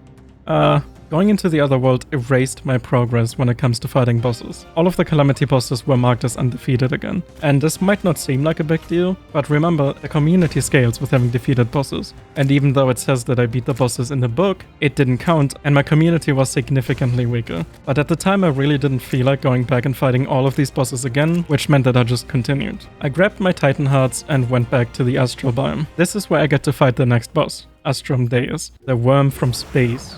He's the ultimate boss for the Astral Biome, and because of how important he is, I was expecting him to be pretty difficult. And my first attempt confirmed that that is the case. The first thing in the fight is projectile rain. This dude is what Destroyer wanted to be. He had homing lasers, laser bombs, black holes. He was shooting like entire stars at me. At multiple points in the fights, he tries to trap you in a circle and then shoot projectiles at you, which is really difficult because the circle is very small. This fight took me a solid 20 to 30 tries. He kept hitting. Don't press space. And his projectile attacks had some crazy overlaps. It's not that it wasn't dodgeable, it was just very overwhelming to try and find a gap in these. Towards the end, I started doing really well. I didn't get hit for a good amount of the beginning, but I forgot to... But I forgot to summon, so I was only doing damage with the Borealis Bomber, and the damage is terrible. I was tired, okay? And then I tried again, and he despawned within seconds because it turned day and you can only fight him at night. This was my sign that it was time for a new approach. Clearly this wasn't working. It can't be that I was tired, it had to be something else. First and foremost, the arena was not very good. And to my surprise, you can actually mine the altar and bring it somewhere else, which meant that I could just place it in my OG arena. I couldn't center it on the roof, which pissed me the f off. And then I had to do the vortex pillar because it spawned inside of my arena and there was no way I was going to leave that alive. Back to Astromedeus. I remembered that back in the day the butterflies completely destroyed this boss. And since I just got the whip from Bereft Vessel, I decided to just try both of them together. And yeah, they annihilated them. I got to see the second phase, where he sheds his casing and looks like a tiny little nasty worm, way less threatening. He has some terrifying looking attacks, like this black hole laser spinning attack. But shortly after switching to the butterflies, I took him down.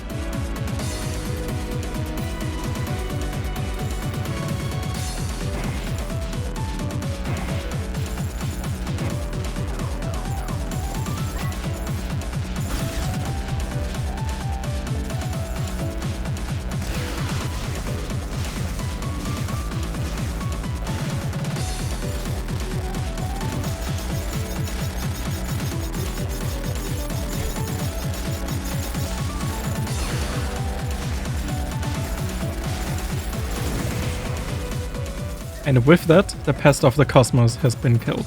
But I wasn't done yet. I kept farming him because he drops the fragments from the towers. I saw some new attacks this time, which was cool, and ended up killing him 2 more times. As you would expect, he has some of the coolest weapons in the entire game, and he also has the microwave yo-yo, which And believe it or not, the only boss left in Hardmode is Moonlord.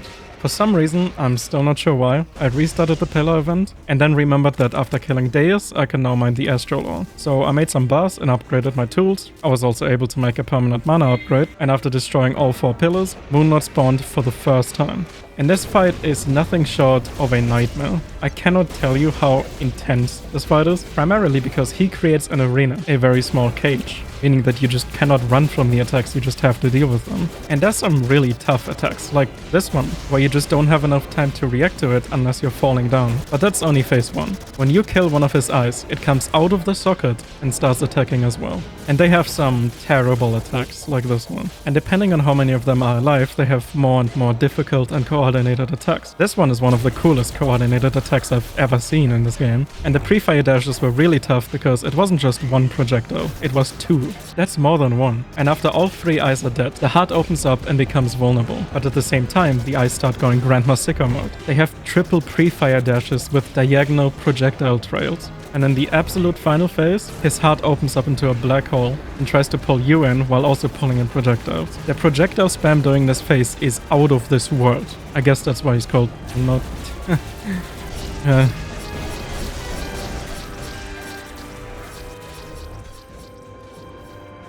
As is tradition with pretty much every boss at this point, I had a very close call, and then I finished up hard mode. Like, no.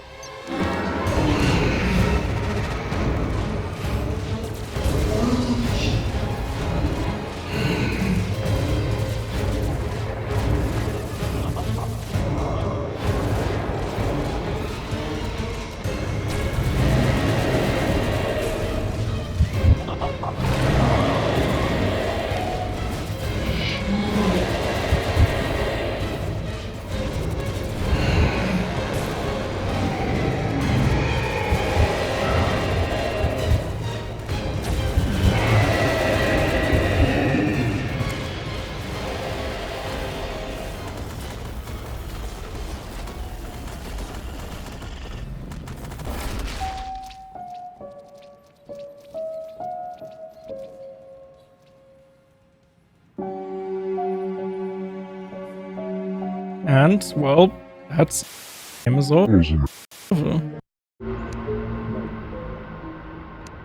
Whoa.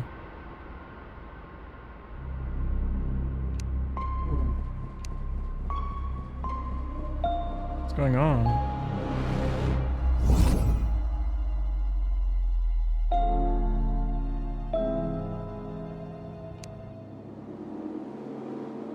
Post Moonlord. This is usually where you would celebrate, but in Calamity it's kind of the exact opposite. Remember how in the beginning of the video I showed you that I died some like 3000 times? I'm willing to say that more than 2/3 of that are just during post Moonlord. On all of the bosses before this, I knew that I was eventually going to get past it if I slam my head against the wall for long enough. Post Moonlord, I am not so sure. These bosses are on a whole different universe. And I was going to find out very, very, very quickly. But that doesn't mean that I had no reason to celebrate. I did beat the base game on Infernum after all. And what better way to celebrate than to open the gift that Moonlord gave me while he was still alive. In Calamity, his bag will always give you the Celestial Onion. This item will give me my 7th and final accessory slot, so that's pretty cool. And then I tried out some of the most iconic weapons in all of Terraria and enjoyed the credits. Now that I have access to Luminite from Moonlord, I was once again completely overwhelmed with the amount of crafting recipes. But I had to start somewhere, and so I figured that making the post-Moonlord summoner armor is a good idea. This armor gives me a cool little guardian that helps, and while I was in the process of thinking, which usually takes me very long, the rift appeared. Yeah, this thing is not going over.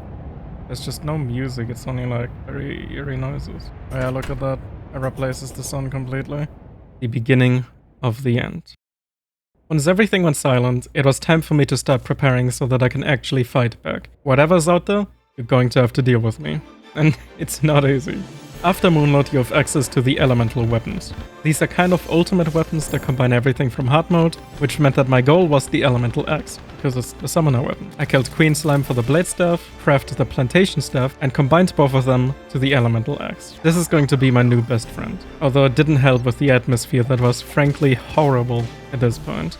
I had never felt this helpless before in this game. This world was just a barren wasteland, and there was nothing I could do about it. Killing Moonlord unleashes the profaned flames in both Hell and Hollow, which means there's going to be new enemies that are extremely tanky and difficult, but I had to take them on for the Unholy Essence. On my way to the Hollow, I noticed that even the sandstorms are affected by the rift. Something had to be done about this. One more item that I really wanted to craft was the Normality Relocator. This is an upgrade for the Rod of Discord, and it makes it so that you don't need to switch to the rod anymore. You can have a hotkey that teleports you to your cursor, and in order to craft that, I had to go and find the Exodium Cluster, which is a new planetoid that is spawned after Moonlord. And would you look at that? After that, I went back to Hell and farmed some more Unholy Essences. And in the process, I got a Sanctified Spark Sentry. This one is insane. It summons like a baby...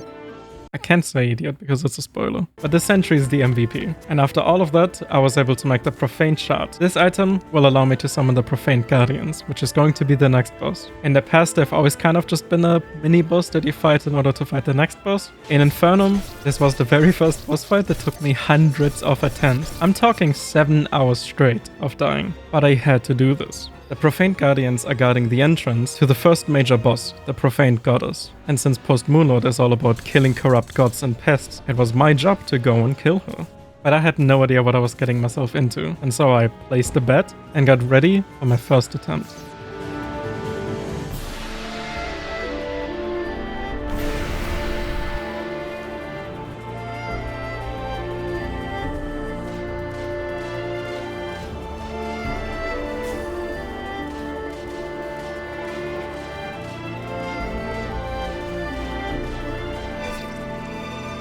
The fight starts with a flight puzzle, and the first thing I thought about was Celeste, and the second maybe Flappy Bird. I have to work my way to the other side so that I can break the barrier that they're holding up. And after that, the actual fight begins.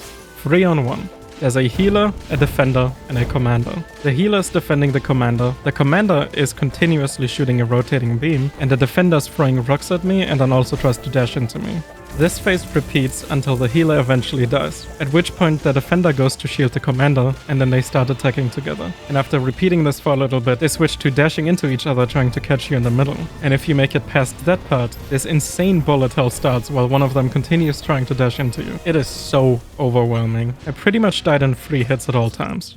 The lasers were doing 350 damage to me, and most of the attacks were proccing an extremely nasty debuff that just added another like 50 or 60 damage to it. And once the defender dies, it's you versus the commander.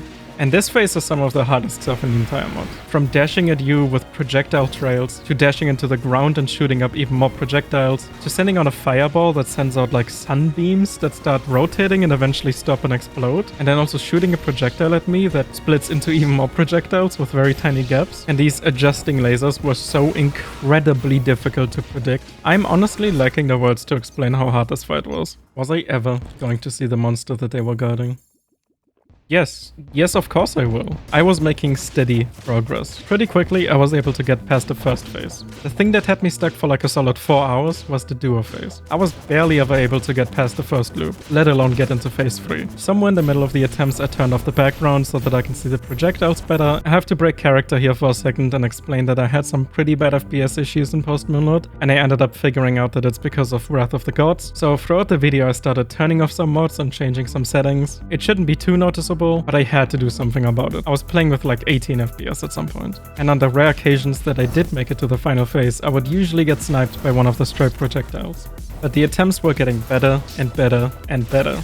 I mean, I was like 6 hours in at this point, so I would hope that I make some progress. It was maddening. It was insane. I was going insane. I am blinking twice. I just kept getting my shit kicked in by this last phase. CBT doesn't even begin to describe the amount of pain this inflicted on me. But every single attempt that I had was building my muscle memory just a tiny bit more. I found out that I can delay some of the attacks to maybe have to deal with a little less of the overlapping. Some of the attacks were a lot easier if I tried minimizing my vertical movement. And at the 6-hour mark, I started feeling like I had mastered the fight. And at this point, it was just ramming my head against the wall. I mean, what's the worst that could happen? Either I fall over unconscious or the boss dies. That's a win-win at this point, if you ask me. And after tasting victory and having it taken from me multiple times, 7 hours in, I finally died again. And then I beat them. And man, I felt absolutely nothing. Sometimes I wish I would have just played Animal Crossing instead, dude. Or Stardew Valley, or like any of those games. Why am I doing this?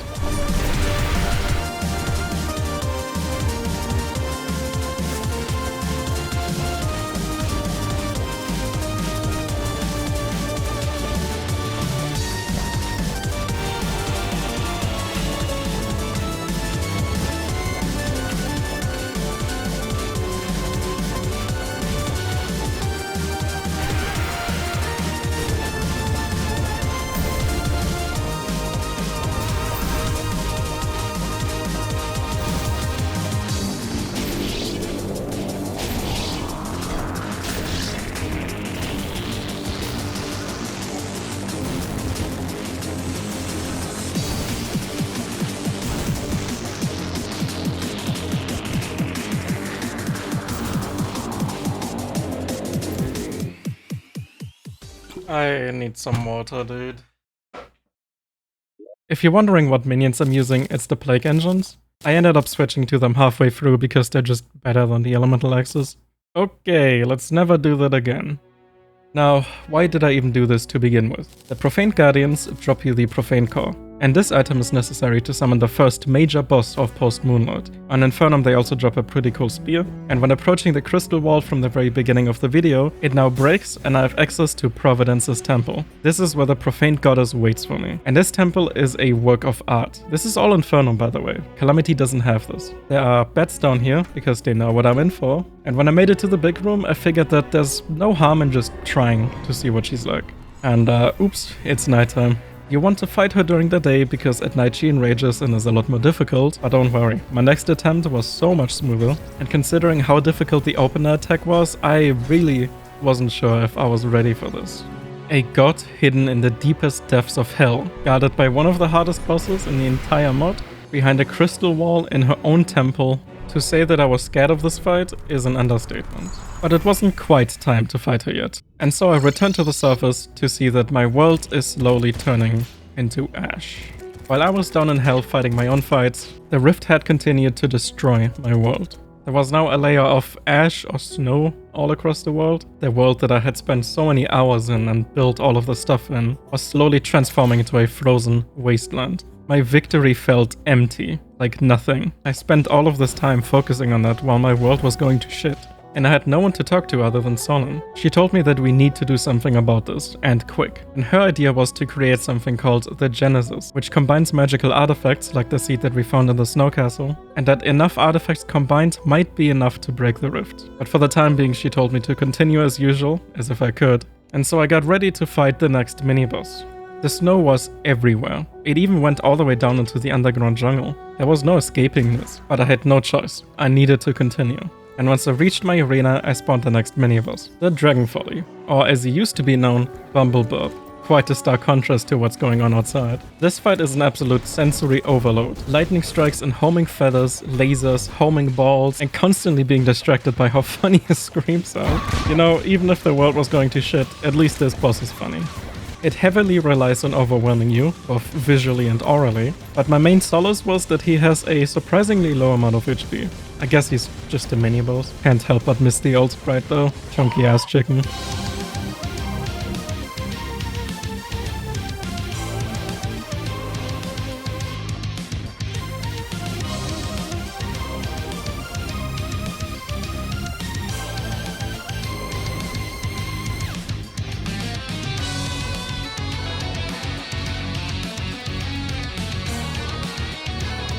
A handful of attempts later I took him down and I got the burp pet, although not the reason I was fighting him. That award goes to the red lightning container, because this is the final rage upgrade. And he also got his mount, which, once again, really cool. That was one more thing that I could have done way earlier into the playthrough. And so I went and prepared the necessary items, and I returned back to the Shimmer, where throwing some of the previous upgrade materials into the Shimmer gives you some smaller permanent upgrades like increased HP and MP regeneration. I met my old friend, the Armored Digger, again. It's a whole different story this time. And then I went and committed to Providence, for real. I expected another 7 hours, probably even more. This fight looked insane. But the longer I took, the worse my world would be. And at this point, it was personal. I care about this world, okay? I want it to be good again. The fight begins with Providence in her shell taking next to no damage. This attack was already a problem. She's pulling in fireballs from the outside and also shooting fire rings from the inside out. Combined, this just made me feel like I had no time or space to react to anything. Circling somewhat worked, but later I figured out that these balls pre-fire. And so by dashing left and right, I can free up some space in the middle and focus on the rings. Hell yeah, 1 out of like 30 attacks. She then leaves her shell and starts sending out enormous holy bombs. At some point in the fight, she summons the Guardians. Hooray, I'm so happy to see these guys again. And they start throwing spears into the ground, slamming into the ground, creating fireballs, just the whole thing that I already had to deal with for 7 hours. Surprisingly, after a few attempts I was able to get an adrenaline, which skipped most of the Guardian phase, and at this point, the lava rises from below, making the arena significantly smaller. She then hides again, like a little bitch, and covers the room in even more holy nukes. She also at one point does this attack? Although once again, after trying for a little bit and redoing the beginning of the fight over and over and over and over and over, I figured out that the safe spot is to just be on top of her. She's sending these holy bombs outwards, so the inside is safe. And in the last phase, when arguably things are the most insane, she surrenders her shell and fights with her core instead. And I mean, this was not a bad attempt. This part was just wild for how late it was into the fight. I had to go through the beginning and all of these really difficult attacks over and over just to get a grasp for how the end works. But it gets even better because at the end, she has adjusting lasers again. Ladies and gentlemen, we hit a wall. Oh yeah! This was kind of a final stand. She did have more attacks afterwards, but with my setup she usually died before that. And after reaching it for the first time, it took me another 2 hours of trying over and over, with most of the attempts honestly failing at the laser phase. But 2 hours of doing the exact same thing over and over is breakfast at this point for me. If anyone knows how these lasers work, please tell me. I couldn't figure it out. Like, I really couldn't figure it out.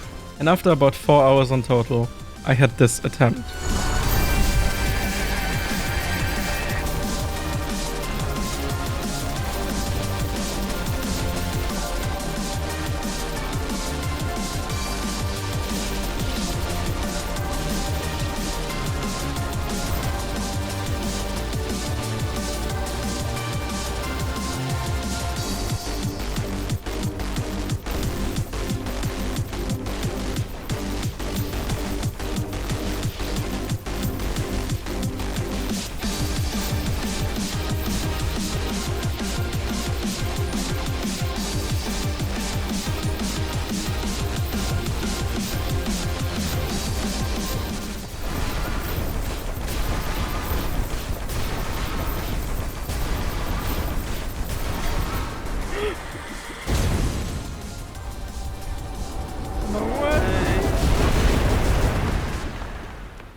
Oh, the Devourer of Gods is eating her core. Whoa, that was cool. The end of that fight was insane. I could not believe that they made the Devourer of Gods appear just to eat her core. That is some cool shit, dude. But regardless, this was the first major boss, and there's only 6 more to go. The thing I was probably the most excited for was the Elysian Aegis, which is another dash upgrade, and it is a significant upgrade. And then she also dropped the Rune of Cost, or Cosm, I don't know, I can't read, which is going to be necessary to kill the next few bosses. With the Death of Providence, I now have access to the Yuli Bloom ore, which I can find deep inside of the jungle. And both Ravager and the Brimstone Crag enemies have been upgraded to be a hell of a lot more tanky and dangerous. And that's because they start dropping Bloodstone now, which is a resource that I need to make some much better equipment. I then tried fighting her again, and after getting stuck on this f***ing stair, I beat her again on the next proper attempt, which I'm gonna be honest, that made me proud, okay? This is not an easy fight. And then I returned to the Wasteland. And I don't know if I'm tripping or not, but the rift seems bigger now. At this point, Solon told me that a certain profaned rune in the dungeon is the key to another one of the artifacts. Could she mean the Rune of Cause?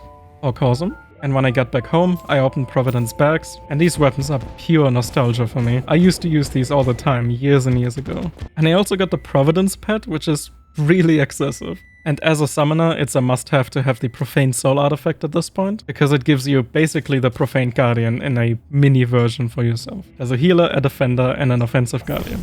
Then I made my way to the jungle and got some of the Yuli Bloom real quick. Made the Elderberry, which is yet another health upgrade for 25 extra max HP. The Terragon armor, with a set bonus that focuses on healing and reducing spawn rates. And then made another Codebreaker upgrade. This allowed me to make the Snake Eyes, which is a Draydon summoner weapon. And after that, I went to the Brimstone Crag and farmed some of the Bloodstone. The enemies down here dropped me a new sentry, which is a massive upgrade to the one I was currently using. And then something unexpected happened. My screen started turning dark and a lantern appeared. Whoa. Okay. Hello? What is he doing?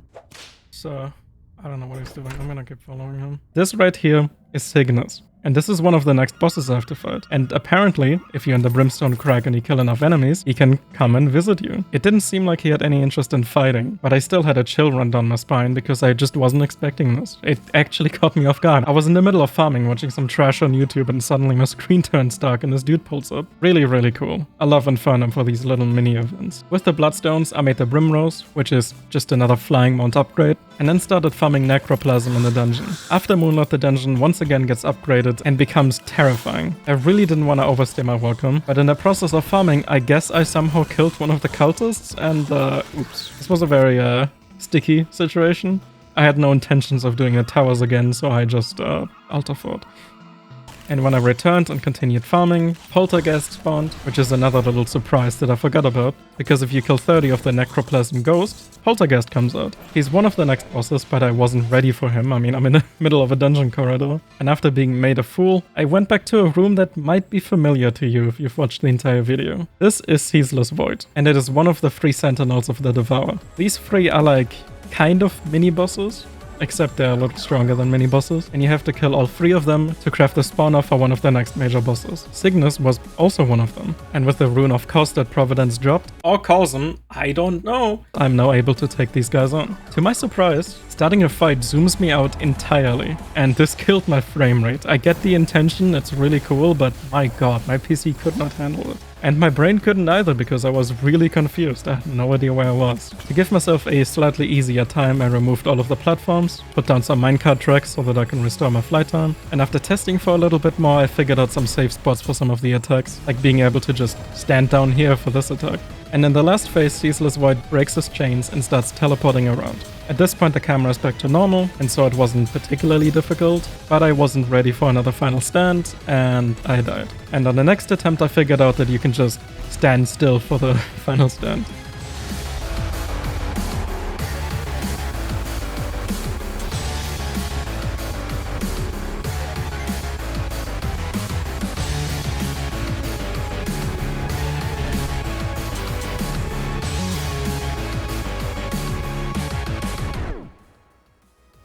And my heart dropped when a rift appeared inside of the dungeon. I guess this is what Solon was talking about, but man, I wasn't ready for this. For now, I just opened the bag and left the rift alone. Ceaseless Void dropped me a summoner weapon, and it seemed pretty cool, but they just kept disappearing after using it. It had a right click that had like a black hole that sucked enemies in, so I was really interested in using it.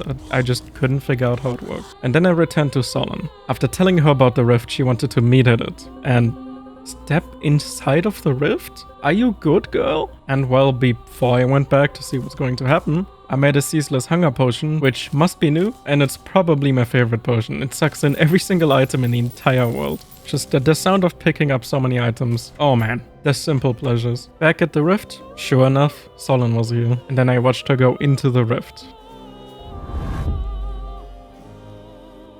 When she came back out, she was severely injured and very distraught. And whatever happened inside of the rift, she didn't want to talk about it. But her mission was successful, and she was able to give me the Anti-Seed, which is another magical artifact. And before I could head home, hi Poltergeist.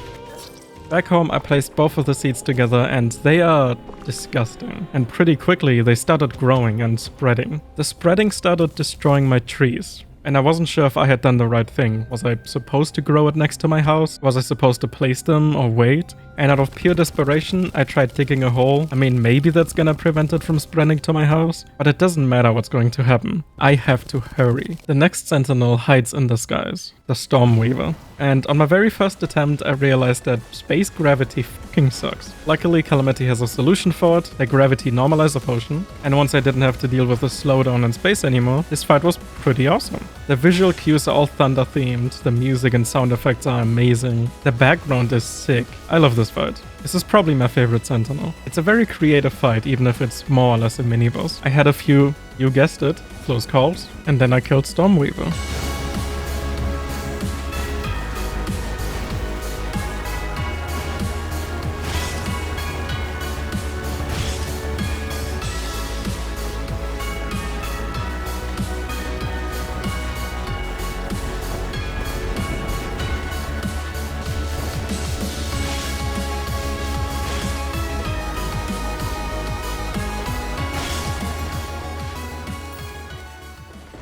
Two out of 3 down. Only one more to go. That's how math works. After beating the Storm Worm, I was able to make the Aqua Scepter, which summons a huge storm cloud. And also this mechanical donut stuff. I mean, it's an upgrade, right? How bad can it be? I don't know about the visibility in boss fights though. And back in the Brimstone Crack, I took on Cygnus. By far his worst attack is the slashing attack. I really didn't know what to do because they always appeared in front of me. And even if I tried to dash the second I see them spawn, I just couldn't react. And oftentimes they would catch up to me even if I was dashing away from them. And the donuts were pretty shit, I cannot lie. When I made it to the second phase for the first time, he created a copy of himself and then started dashing into me while leaving behind giant bombs again. There's no better way to describe this than this was bullshit. I was getting a visual cue for a dash, just for it to be cancelled into a slash. And that slash came from the only direction that I could have been going because I had to get away from the dash. Now, unfortunately, I couldn't find the footage for it. I guess I didn't record it.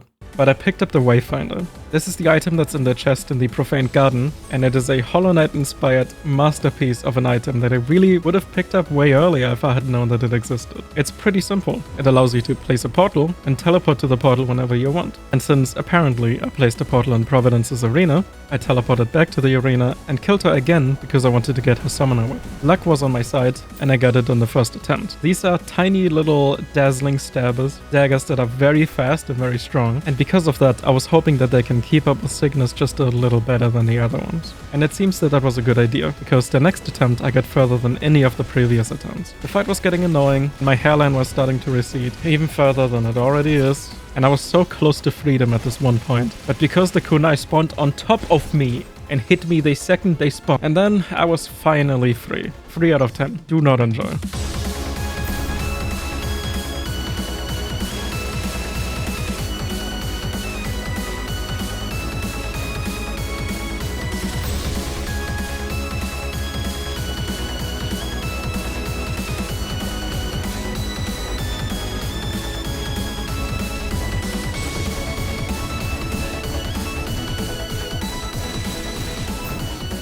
And with that, the sentinels are down, and I can move on to the next 2 major bosses. The rift at this point was enormous. I am not imagining this anymore. This thing is overtaking the entire sky. There was no time to lose. And so I crafted the Cosmic Worm, which is going to be used very soon, and also the Necroplasmic Beacon. This was used to actually take Poltergeist on my own turf instead of having him invade me over and over. And because the arena was already there, I used the Ceaseless Void room to attempt and fight Poltergeist, the pest of the dungeon. Poltergeist took about 3 hours. This fight is not particularly difficult. He doesn't have all that many attacks, but the few that he does have are extremely difficult to dodge. Also, he has arms in Infernum, like, that's so vile, dude, I hate this. One of his problem attacks is this one. He creates a bunch of circles and then rapidly dashes at you. The limited space makes it extremely hard to parry him, and he dashes so quickly that you can't really just move out of the way. The Brimrose mount actually turned out to be very useful here, and after a few attempts I got to his signature attack, this crazy circle bullet hell. Because of how Terraria's movement works, this attack is so much harder to dodge than it looks. And a little later I was so close to beating him, but then the ring attack got me again. And again. And again. Like, this attack is so difficult to dodge. There really isn't much to say about this fight, it's just learning and building muscle memory. And then I beat him. Or not. Turns out he has a final stand. I then decided to paint the background black and build minecart tracks for the final stand. This is an absolute try-hard sweat tactic, because by having the entire background layered with minecart tracks and painted black so that you don't see them, you can refresh your flight time at any point just by using your hook. But I died again to the circle attack, and after another frustrating 30 minutes, I made it to the final stand and actually got past the circle part. But it wasn't over, there was one more attack.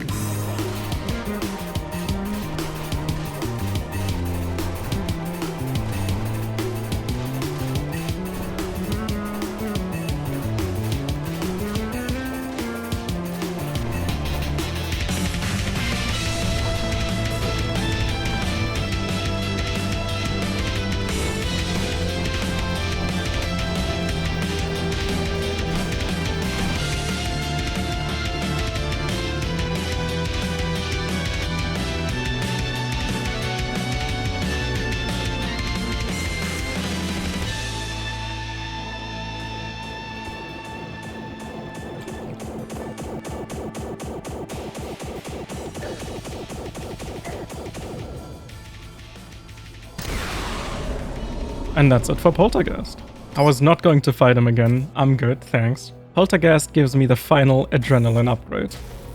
I also got the mini Poltergeist summons, which are incredible, and then crafted the final mana upgrade. During the Poltergeist fight, I unfortunately had to uninstall Wrath of the Gods for the time being. I immediately went from like 20 to 30 FPS to having 120. It sucks, but let's just imagine that I held back the Rift for the time being. I will do the entire quest from start to finish at the end of the playthrough, which was my plan anyways. After Poltergeist, I went and farmed Ravager for a little bit. 500 Bloodstone should be good enough, and when combining it with the Necroplasm from the dungeon, I was able to make Bloodstone cores, which turns into the Bloodflare armor, and I also made this badass looking summon. And the reason I made the Bloodflare armor is because it summons some very high damaging poltermines that hover around me, and otherwise it focuses on HP regen, which is just really nice to have. And then it was time for one of my favorite things in the entire mod, one of the by far most fascinating and interesting things. I am now able to go into the very bottom of the abyss. One of the first things I did when I was down here is try to kill one of the colossal squids. They drop probably the strongest summoner weapon I can have at this point, but we are on Infernum, so of course it has to have a moveset. And I died. The Wayfinder is a godsend for this grind. But when I came back, the squid was no longer in his cave. Clearly he's afraid of me, which is understandable, I mean. And so I went all the way to the bottom to check out what kind of creatures are down there. And the stuff down here is straight from hell. There are bobbit worms all over the place. And apparently they have grab attacks, dude. What is this, Dark Souls? Before I return to the Abyss, I usually go back to Amidius and ask him for help. Doing so will give you an infinite breath bubble that also works in the Abyss. But it's a double-edged sword, because if you get hit, it will break. After spending some more time near the bottom of the Abyss, one of the worms dropped me the bobbit hook. This is the best hook in the game. Not only does it have crazy speed, it also pulls you in extremely fast, and I would almost go as far as to say that it's kind of mandatory for some of the upcoming bosses, at least on Infernum. And shortly after, one of the first mini-bosses announced himself.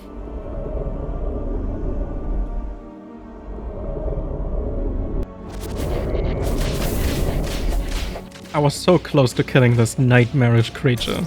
I decided that there was one more thing I wanted to do before I fully commit to the Abyss. The last tier of the Acid Rain. And it now comes with the addition of the Nuclear Terror mini-boss. And it actually has a surprisingly cool face too.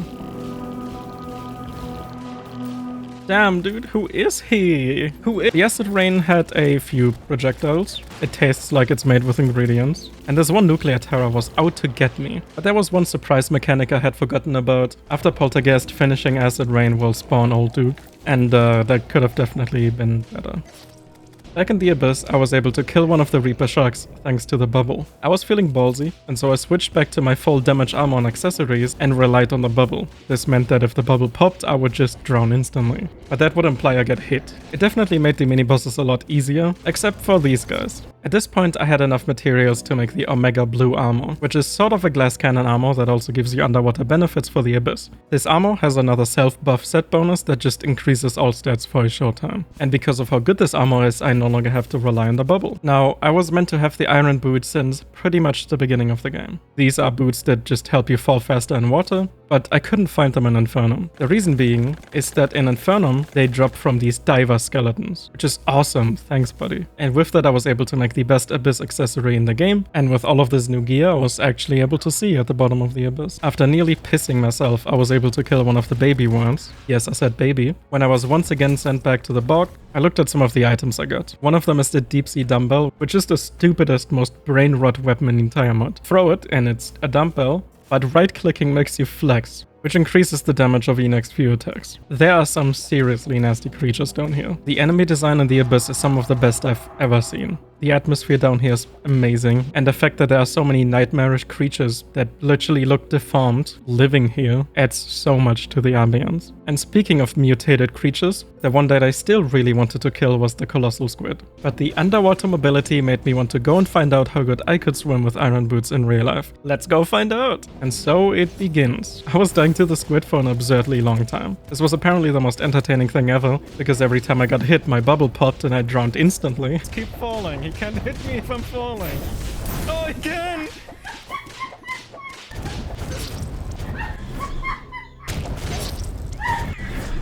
And the worst part of it all is that I ended up figuring out that I don't even need to move for the attack that killed me. I just had to jump into my mount and stand still. And that's when I finally killed him and got the Calamari stuff, which at least was worth the pain. And back home I also made the Sirius, which is an overhead summon with extremely high damage and high accuracy. The Omega Blue armor was technically better than Blood Flare, as long as I can deal with the slight defense loss, and at this point I had 3 new summoner weapons that were all very solid, meaning that I started playing around with what combination of summons would do the most damage.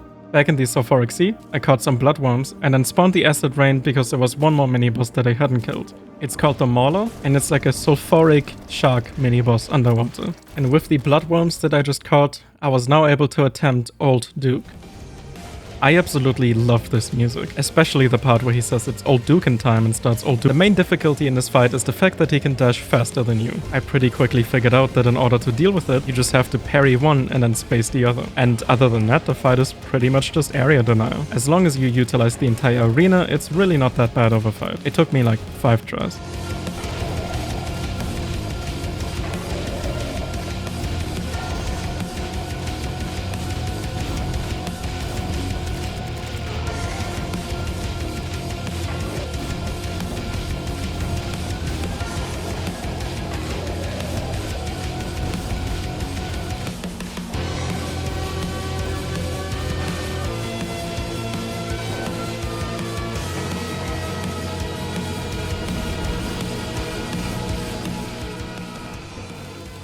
I killed him a second time afterwards because I wanted to get a sentry. I also got a really interesting item. I didn't end up using it, but it adds a unique stamina system to the game, where it makes you move faster, dash faster and more often, but every time you do it, it consumes some of your stamina. And if you don't let it recharge, then you get exhausted. So yeah, this old stinker kind of runs out of steam once you figure out his only trick. But that's okay, because the next boss is one of the highlights of this mod, and we all know what the boss is going to be.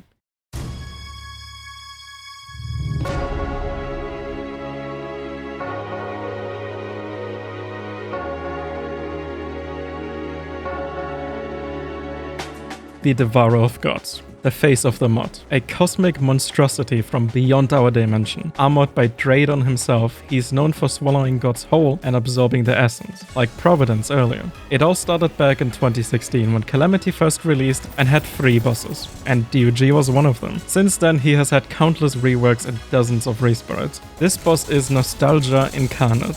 And after years of adjustment, he turned into the beast that he is today. Even more so in Infernum, where he uses his cosmic powers to fuck you up, Lamar. That brings us to today. The reality in which I will have to fight this wretched abomination. And I'm scared. This is one of the big names, one of the kind of titles where you see Infernum, Devourer of Gods, and you're like, nah, I'm good. But to be honest, I have been excited for this the entire playthrough. And I've been even more excited to edit this part and show you guys some history of this amazing boss fight. I mean shit, this fight has its own geometry dash stage. XXL Demon. Sorry, but man, if I was even half as talented as the people doing these stages, I would love to try this. I already took down his servant, and so he has no other choice but to face me. Let the suffering begin. His head is a near one-shot, at least for my build, and so missing a single parry or positioning myself in a bad spot means the run might as well be over. The key to this fight is manipulating his movement. For example, parrying him while falling down or flying up is easy, but when he's dashing into you from above or below and you have to dash to the left or right, then things become really messy. It's not that parrying left or right seemed impossible, but it just felt awkward and inconsistent. Randomly, DOG would just get to me before my dash was off cooldown, and in response to that, my first instinct was to try and avoid those kind of parries. But in an attempt to do that, I would often hit the bottom of my arena and get caught anyways. And even then, if I parried just a tiny bit too early, it would cause him to move extremely unnaturally and just catch me off guard. Any lapse of awareness would mean that I go back to the beginning immediately. And same goes for dashing when I shouldn't, even if he's nowhere near me. Dashing was an invaluable resource, and if I wasted it, I was dead.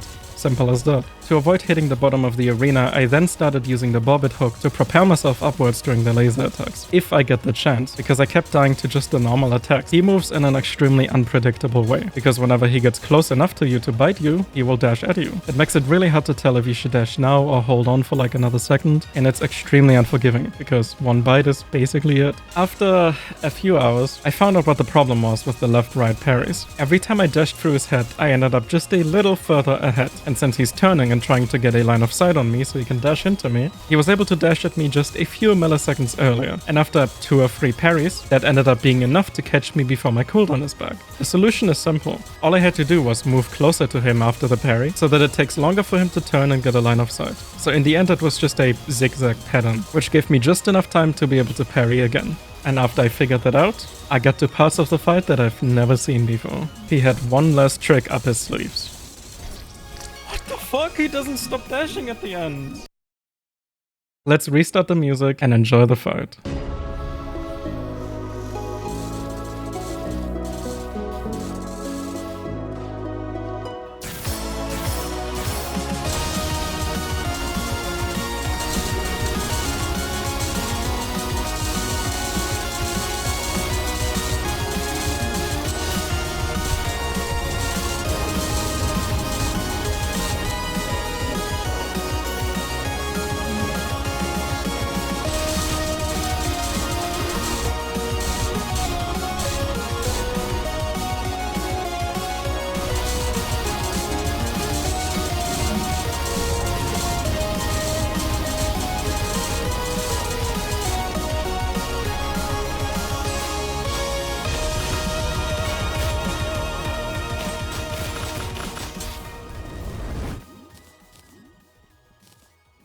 Four bosses left.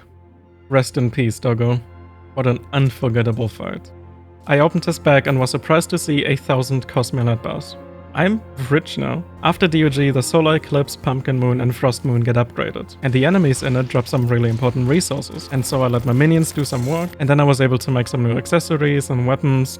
You know the drill by now. Better dash, a better minion accessory, new boots, the Fearmonger armor set, which uniquely gets rid of the summoner weapon penalty, so I can use whatever I want now, a better defense accessory, the occult skull crown, which converts some really nasty debuffs into buffs and helps me generate rage and adrenaline, and some new minions. I killed DOG again, on the first try actually, and then a few more times, primarily to feel something, but also because the Cosmilad goes for an insane amount of gold. And in the end I was able to get 500 platinum, easily enough for the rest of the game. Before the last few bosses, I wanted to get my community community back up to where it was before the bosses were erased, which meant that I had to refight some of the older Calamity bosses. I took the opportunity to double dip and complete one of the death wishes by beating Calamity's Shadow in Hell. This gave me the Brimstone Crescent staff, but more on that later, and all of that together got my community back to 93% power. A few hundred healing potions later, I was ready to take on Yaron. I was at the peak of my confidence. This oversized chicken nugget does not stand a chance against me. Because I'm hungry. There's not a single word in my vocabulary sufficient enough to describe how aggressive this guy is. Most of his attacks consist of either a short, long dash or some variation of it, with for example a fire trail to prevent you from parrying. There's also a whole bunch of projectiles and these little tornadoes that when they touch you create a giant tornado. And he sends them out with a tiny delay so that if you're moving you take away most of your arena.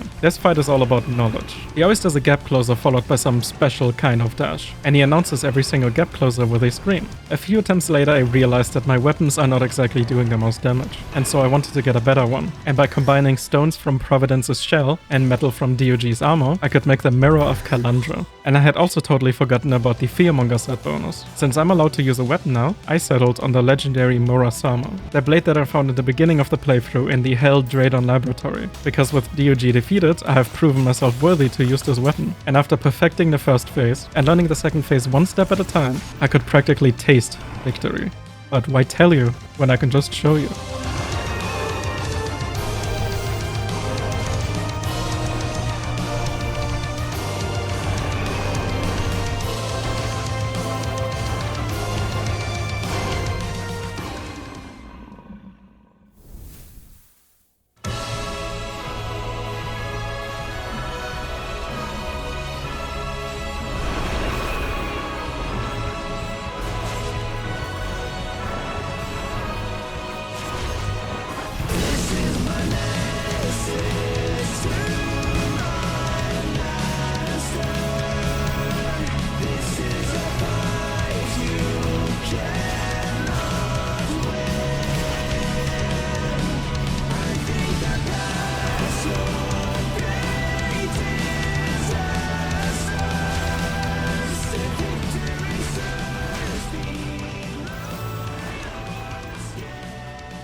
I didn't think I would make it this far, honestly.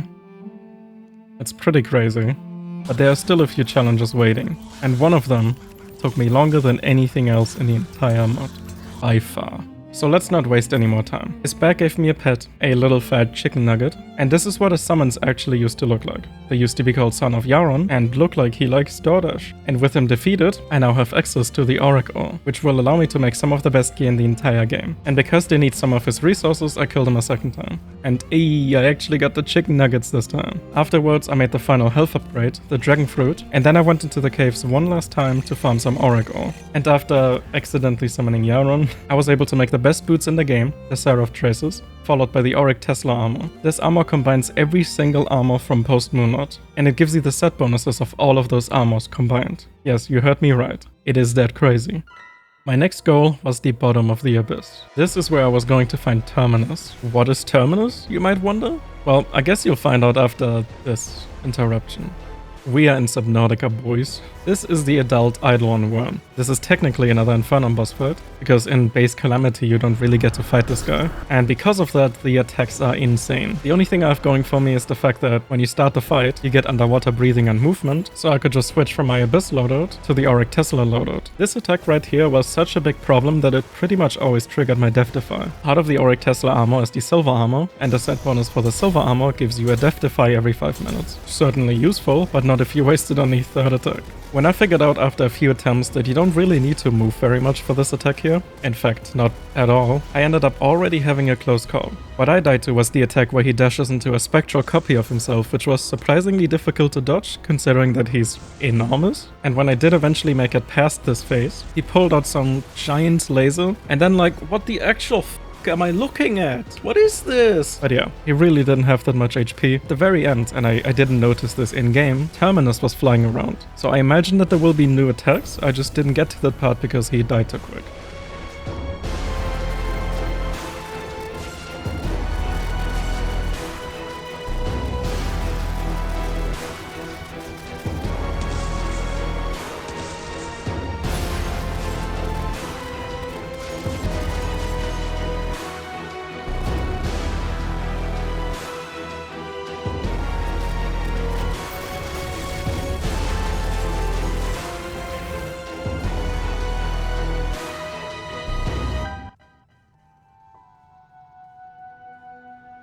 And so, the terror of the abyss has been killed.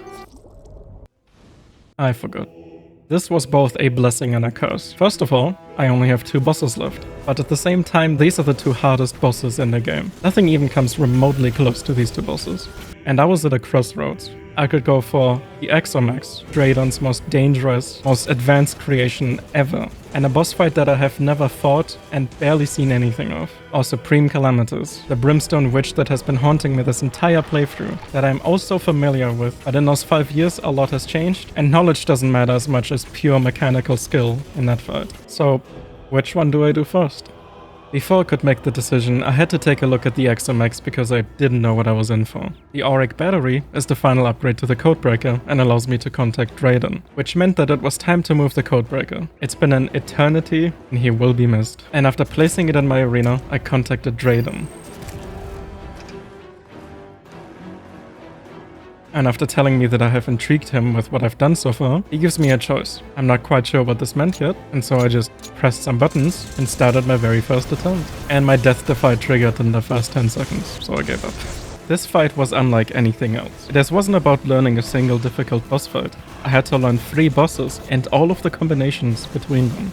There's Artemis and Apollo, a pair of extremely agile eyeballs. Ares, a heavyweight nightmare with 6 exo weapons. And Thanatos, another one. And in the beginning of the fight you have to pick 2 of them. This fight has 6 phases. Depending on what you pick, you have to fight them in a different order, and there's 2 phases where you have to fight both of the ones that you picked together. And whichever mech is alive at the end enrages, and then there's a unique final stand for all of them. They all behave vastly different, and the combo attacks are brutal no matter what you pick. But none of this meant anything to me because I didn't even know who any of them were yet.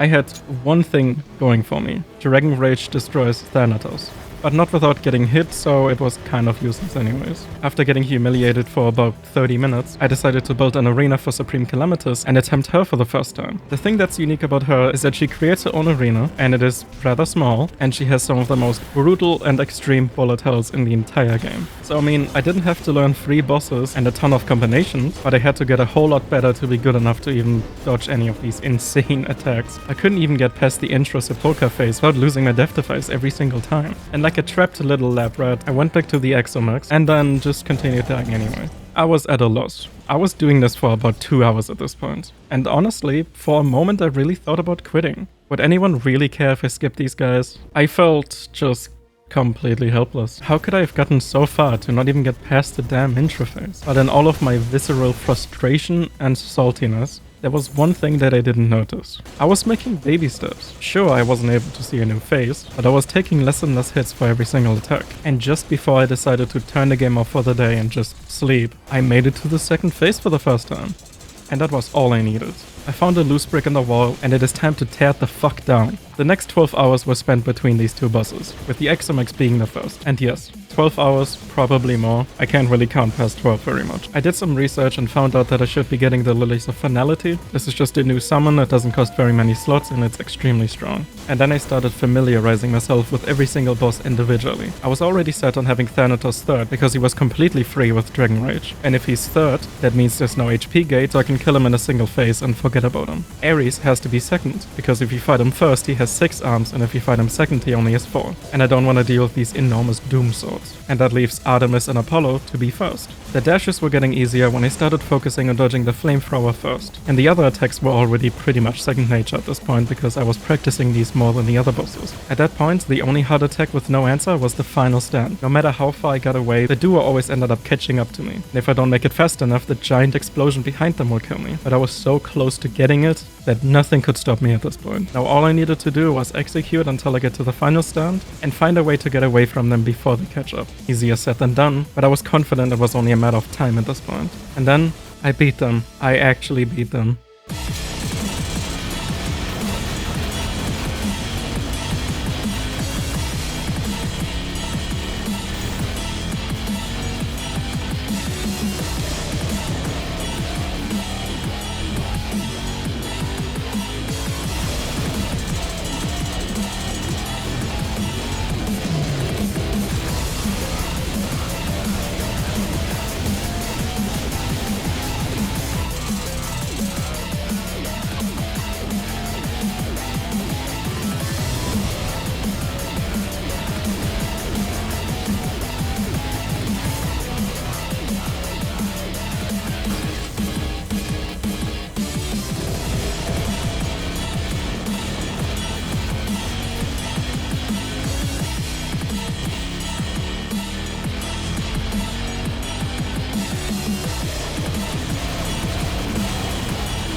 my god.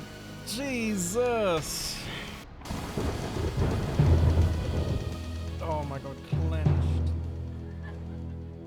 One more boss. I got 2 adrenalines and I didn't need my death defy for that vote. That's how long it took me. I was practically able to do it in my sleep except for the final stand. Drayden tells me how I'm beyond his understanding, and that he cannot help me face the tyrant. Yaram is the person he's talking about, and he's the evil behind everything in this mod. The lore is pretty crazy, but there's no time for history lessons right now. In the back, I got a perfect movement mount, the Drayden's Heart, which gives me an assload of defense, and makes it so that my adrenaline turns into a heal instead, and it no longer resets to 0 when I get hit. And then I made the Drayden's Forge, which allowed me to make Miracle Matter, and then I made the best summoner weapon in the game, and one of the best melee weapons, before fully committing to Supreme Calamities. This is gonna be a tough one.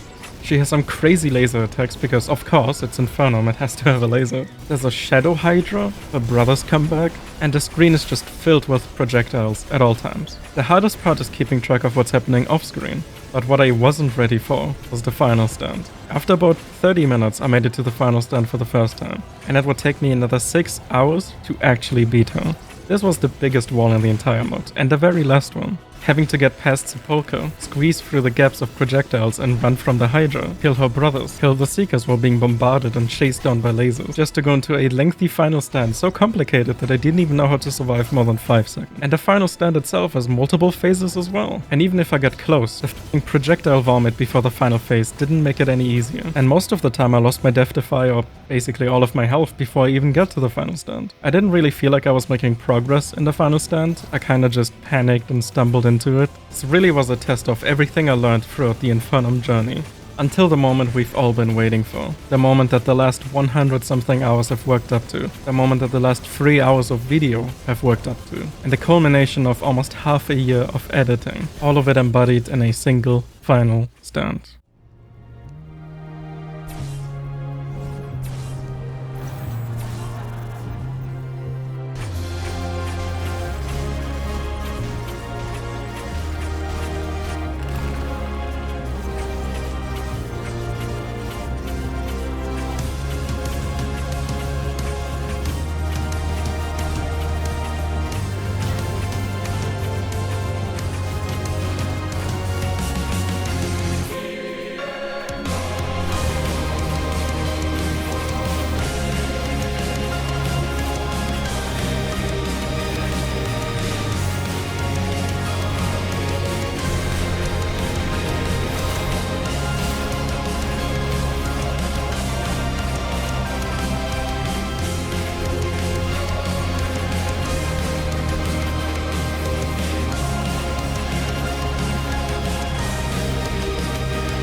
I thought for a very long time about what I would be saying when I make it past Supreme Calamities. And despite all of that, I still don't know. All I can say for sure is that Infernum was a once-in-a-lifetime experience. It felt like some new game, something extremely awesome, and I will never forget it.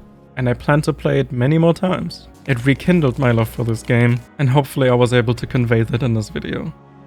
Supreme Calamities dropped the Levy Pet and the Gale's Greatsword. These are 2 items that are both dedicated to me, and so obviously I'm going to be using them going forward. And speaking of going forward, I hope you didn't forget about the DLCs. Or my promise that I would be doing the Infernum boss rush at the very end. We're not quite done yet. After Supreme Calamities, Calamities becomes an NPC. And this allows me to put hexes on my own weapon. And so after spending an ungodly amount of platinum, I ended up with a bloodthirsty legendary Gale's Greatsword. Tell me that doesn't sound badass. I then was able to combine the materials of pretty much all of these super bosses to make the Shadow Spec Burst. This is considered developer tier and allows me to make the Demon Shade, which is the last armor set in the game. A hybrid that gives you summoner slots and boosts the damage of every single class. And it also comes with a taunt mechanic, where nearby enemies get mad, which makes the enemies take significantly more damage but also deal a good amount extra to you.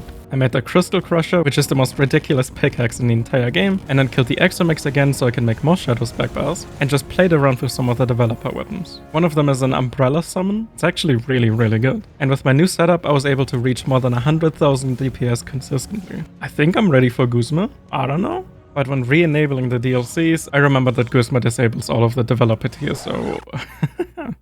Back to Auric Tesla I go. In order to summon Guzma, you have to place down a ninja statue, wait for King Slime to spawn, specifically during a slime rain, and then throw a slime god spawner at him. Which is so weirdly specific, and when he appeared, I mean, he looks really cool, but I had no idea what was going on. And given the fact that this can take minutes just to spawn him, and I knew this fight would take a lot of attempts, I started just spawning him with a cheat mod going forward. This boss is a weird one. Guzma, more like Goofma.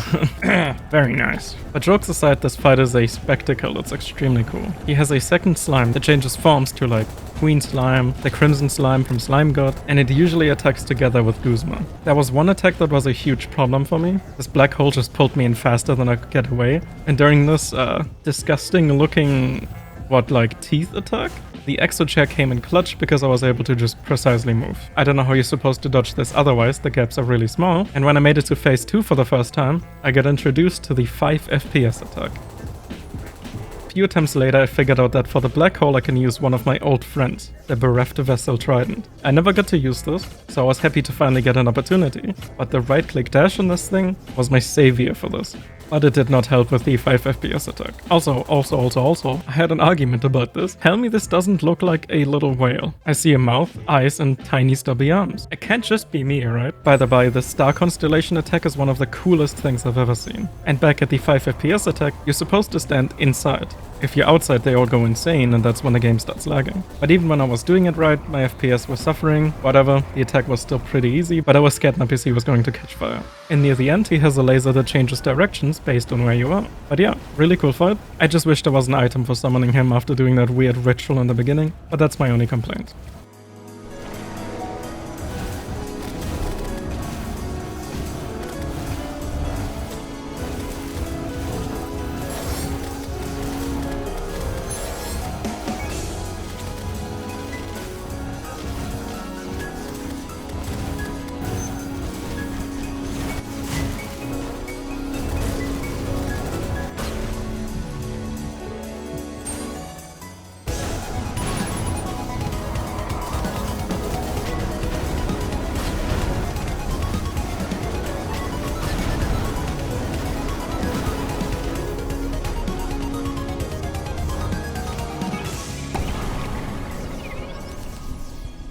His spec gave me a mount, a summon, a really cool melee weapon, and a disgusting hook that automatically hook boosts for me, but it's kind of worse than the Borbet hook, so yeah. Okay, bear with me here for the sake of storytelling. Let's pretend the rift just appeared again.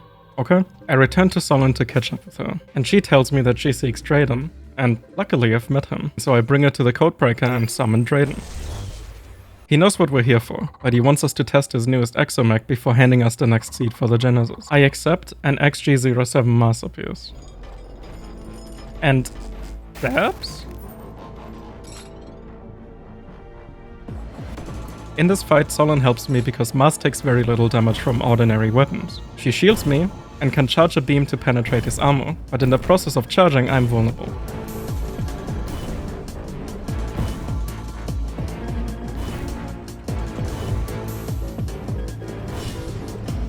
But Mars isn't stupid, and so he knocks me away from Solon.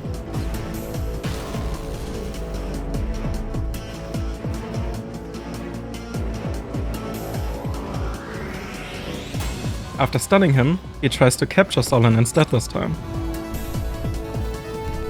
And once I saved her, he starts trying to ambush us, and I have to point Solon into the direction of him to parry him.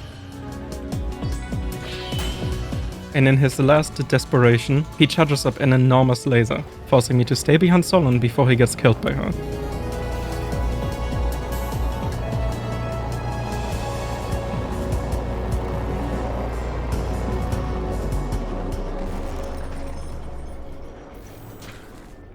Drayden thanks us for testing and hands over the seed. A man of his word. And when I placed down the seed together with the other ones, I noticed that there's one more missing. To get my hands on the last one, I had to kill Supreme Calamitous again. There was no time to waste, and so I tried my best. The final stand got me again, and again, but then I killed her and I got the Blazing Bud seedling. And with that, Genesis was finally completed. But not before I moved the seeds to a more appropriate location, and when touching it, it shot a giant beam into the skies.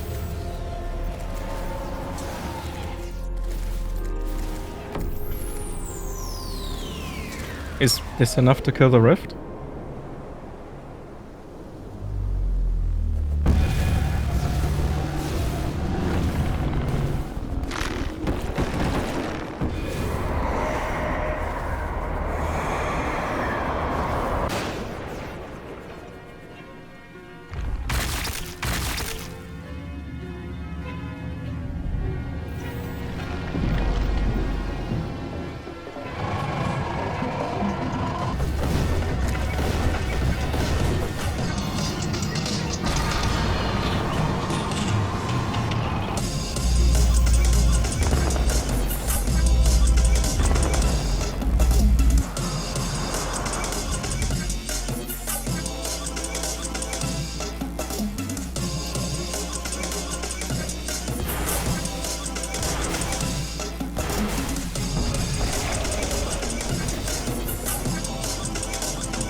When the Avatar was eventually fed up with fighting, he banished us into the darkness.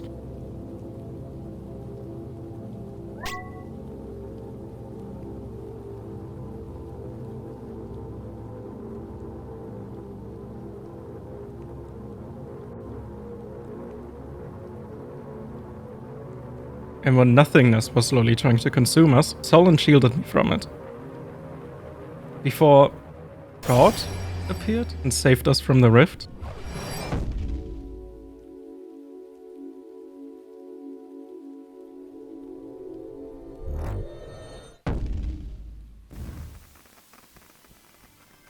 But unfortunately, Solon did not make it.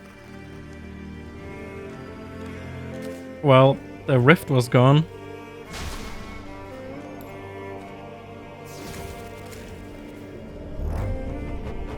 He gave me quite possibly the most insane pet in the entire game, and the Emptiness Sprayer, which instantly vaporizes pretty much everything in the game. A cruel reminder of what happened to Solon. And speaking of death, I wanted to show you the screen when he died to the Avatar because it's actually really cool. But yeah, who was that god? Or what was it? And why did he tell me to seek Terminus? I have Terminus, so should I just use it?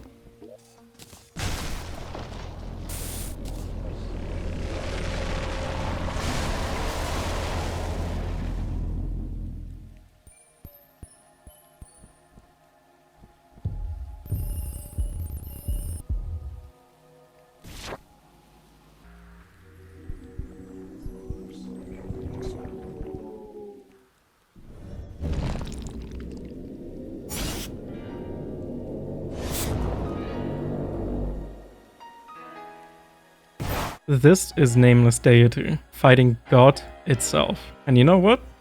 Just enjoy the fight.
And with that, Nameless Deity crashed my game. As you would expect from a boss of this caliber and one of the coolest bosses in the entire game, he dropped me some insane loot.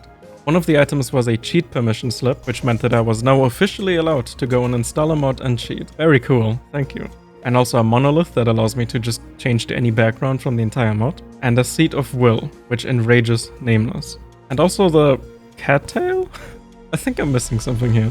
But seeing that Nameless can be enraged made me very curious, and so I returned back to Eden and tried it out. Turns out it's an endless version of fighting him.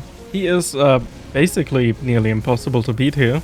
Still, I wanted to see how far I could go, and I quickly realized that maybe something is a little buggy here, because having the shield from Sponge makes it so that I only take 1 damage every time I get hit. I don't think that's intended, but I mean, I have the permission to cheat, so I might as well. But nah, I mean, I knew I wasn't going to be doing this for like 20 minutes straight. I am not good enough for that, and so I figured I might as well just try it out. And after 17 minutes of what can only be described as CBT, also migraine and seizure-inducing nightmares, he actually dropped me a pet, and at that point I just wanted out. God bless America. And take a wild guess what the pet is. It's so insane, dude. There's a few really cool things about Nameless. If you try to kill him with the emptiness sprayer from the avatar, for example, this happens. So huge props to Wrath of the Gods, this was amazing. And this left me with only one goal, beating the Infernum boss rush. I knew this wasn't gonna be easy, because you have to kill every single boss back to back. And even though most of them die very quickly, stuff like the final stance or the final bosses are still very difficult. Not to mention I was a little surprised at the end that I really wasn't expecting. Before that I made the Demon Shade Throwing Hammer. The Gale's Greatsword just sadly wouldn't quite cut it here. And I completed the Death Wish for killing Enraged Providence, which gave me a Lunar Coin, and I was able to make Purity with it. This item makes it so that I cannot crit anymore, but it gives me an enormous damage and speed buff. I then went to Calamitous and shattered the community. This gives me a stronger version of the community that makes Rage stronger over time, sort of like a proficiency system. I killed Supreme Calamitous again and got her summoner weapon, and at that point it was just down to grinding. The Demon Shade Taunt was going to be huge for this. Of course I would be taking more damage, but the goal was to kill the bosses before they can really deal a lot of damage to me. As you would expect, the thing that killed me the most was Poltergeist and Supreme Calamitous. The final stands were just extremely tough, and it doesn't really matter if you have a lot of damage for those. And the fact that DOG one-shots you with his head was also very concerning, and did kill me a few times. And after a few hours I was able to beat it. I came up with a few pro gamer moves, like having a second loadout with the Auric Tesla armor so that I can switch to it and have a death defy for the final stance. And I also had a hex on my throwing weapons because they have built on lifesteal, and this hex spawns an enemy at my cursor. But yeah, that's it.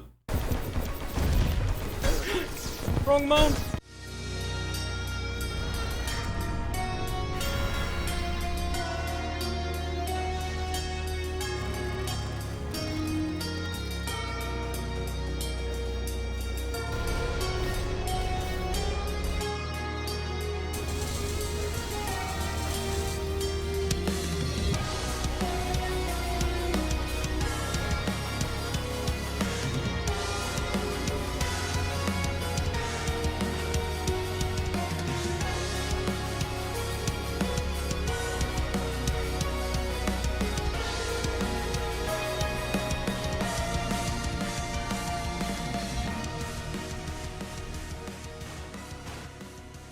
And while whatever's talking to me tells me I'm still unworthy and too weak to face them. Fuck you too, by the way. Guzma suddenly appears.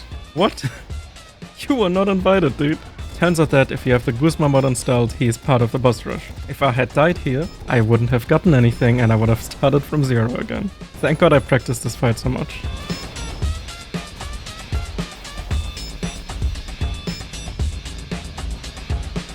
But that's it. That is the entire playthrough. I have achieved every single goal I set myself, and I couldn't be happier with the outcome. I got a f***ing rock for beating this, by the way. When the battle was finally over, the dust having just begun to settle, why must our future forever haunt us? It's a rock. A demonic chalice of Infernum. This item is crazy. Okay, that's it. I've done everything there's to do. Okay, I'm going to end this world. This says that it resets the world to the original state, and it is from Wrath of the Gods. Here goes. It's gonna take 20 seconds.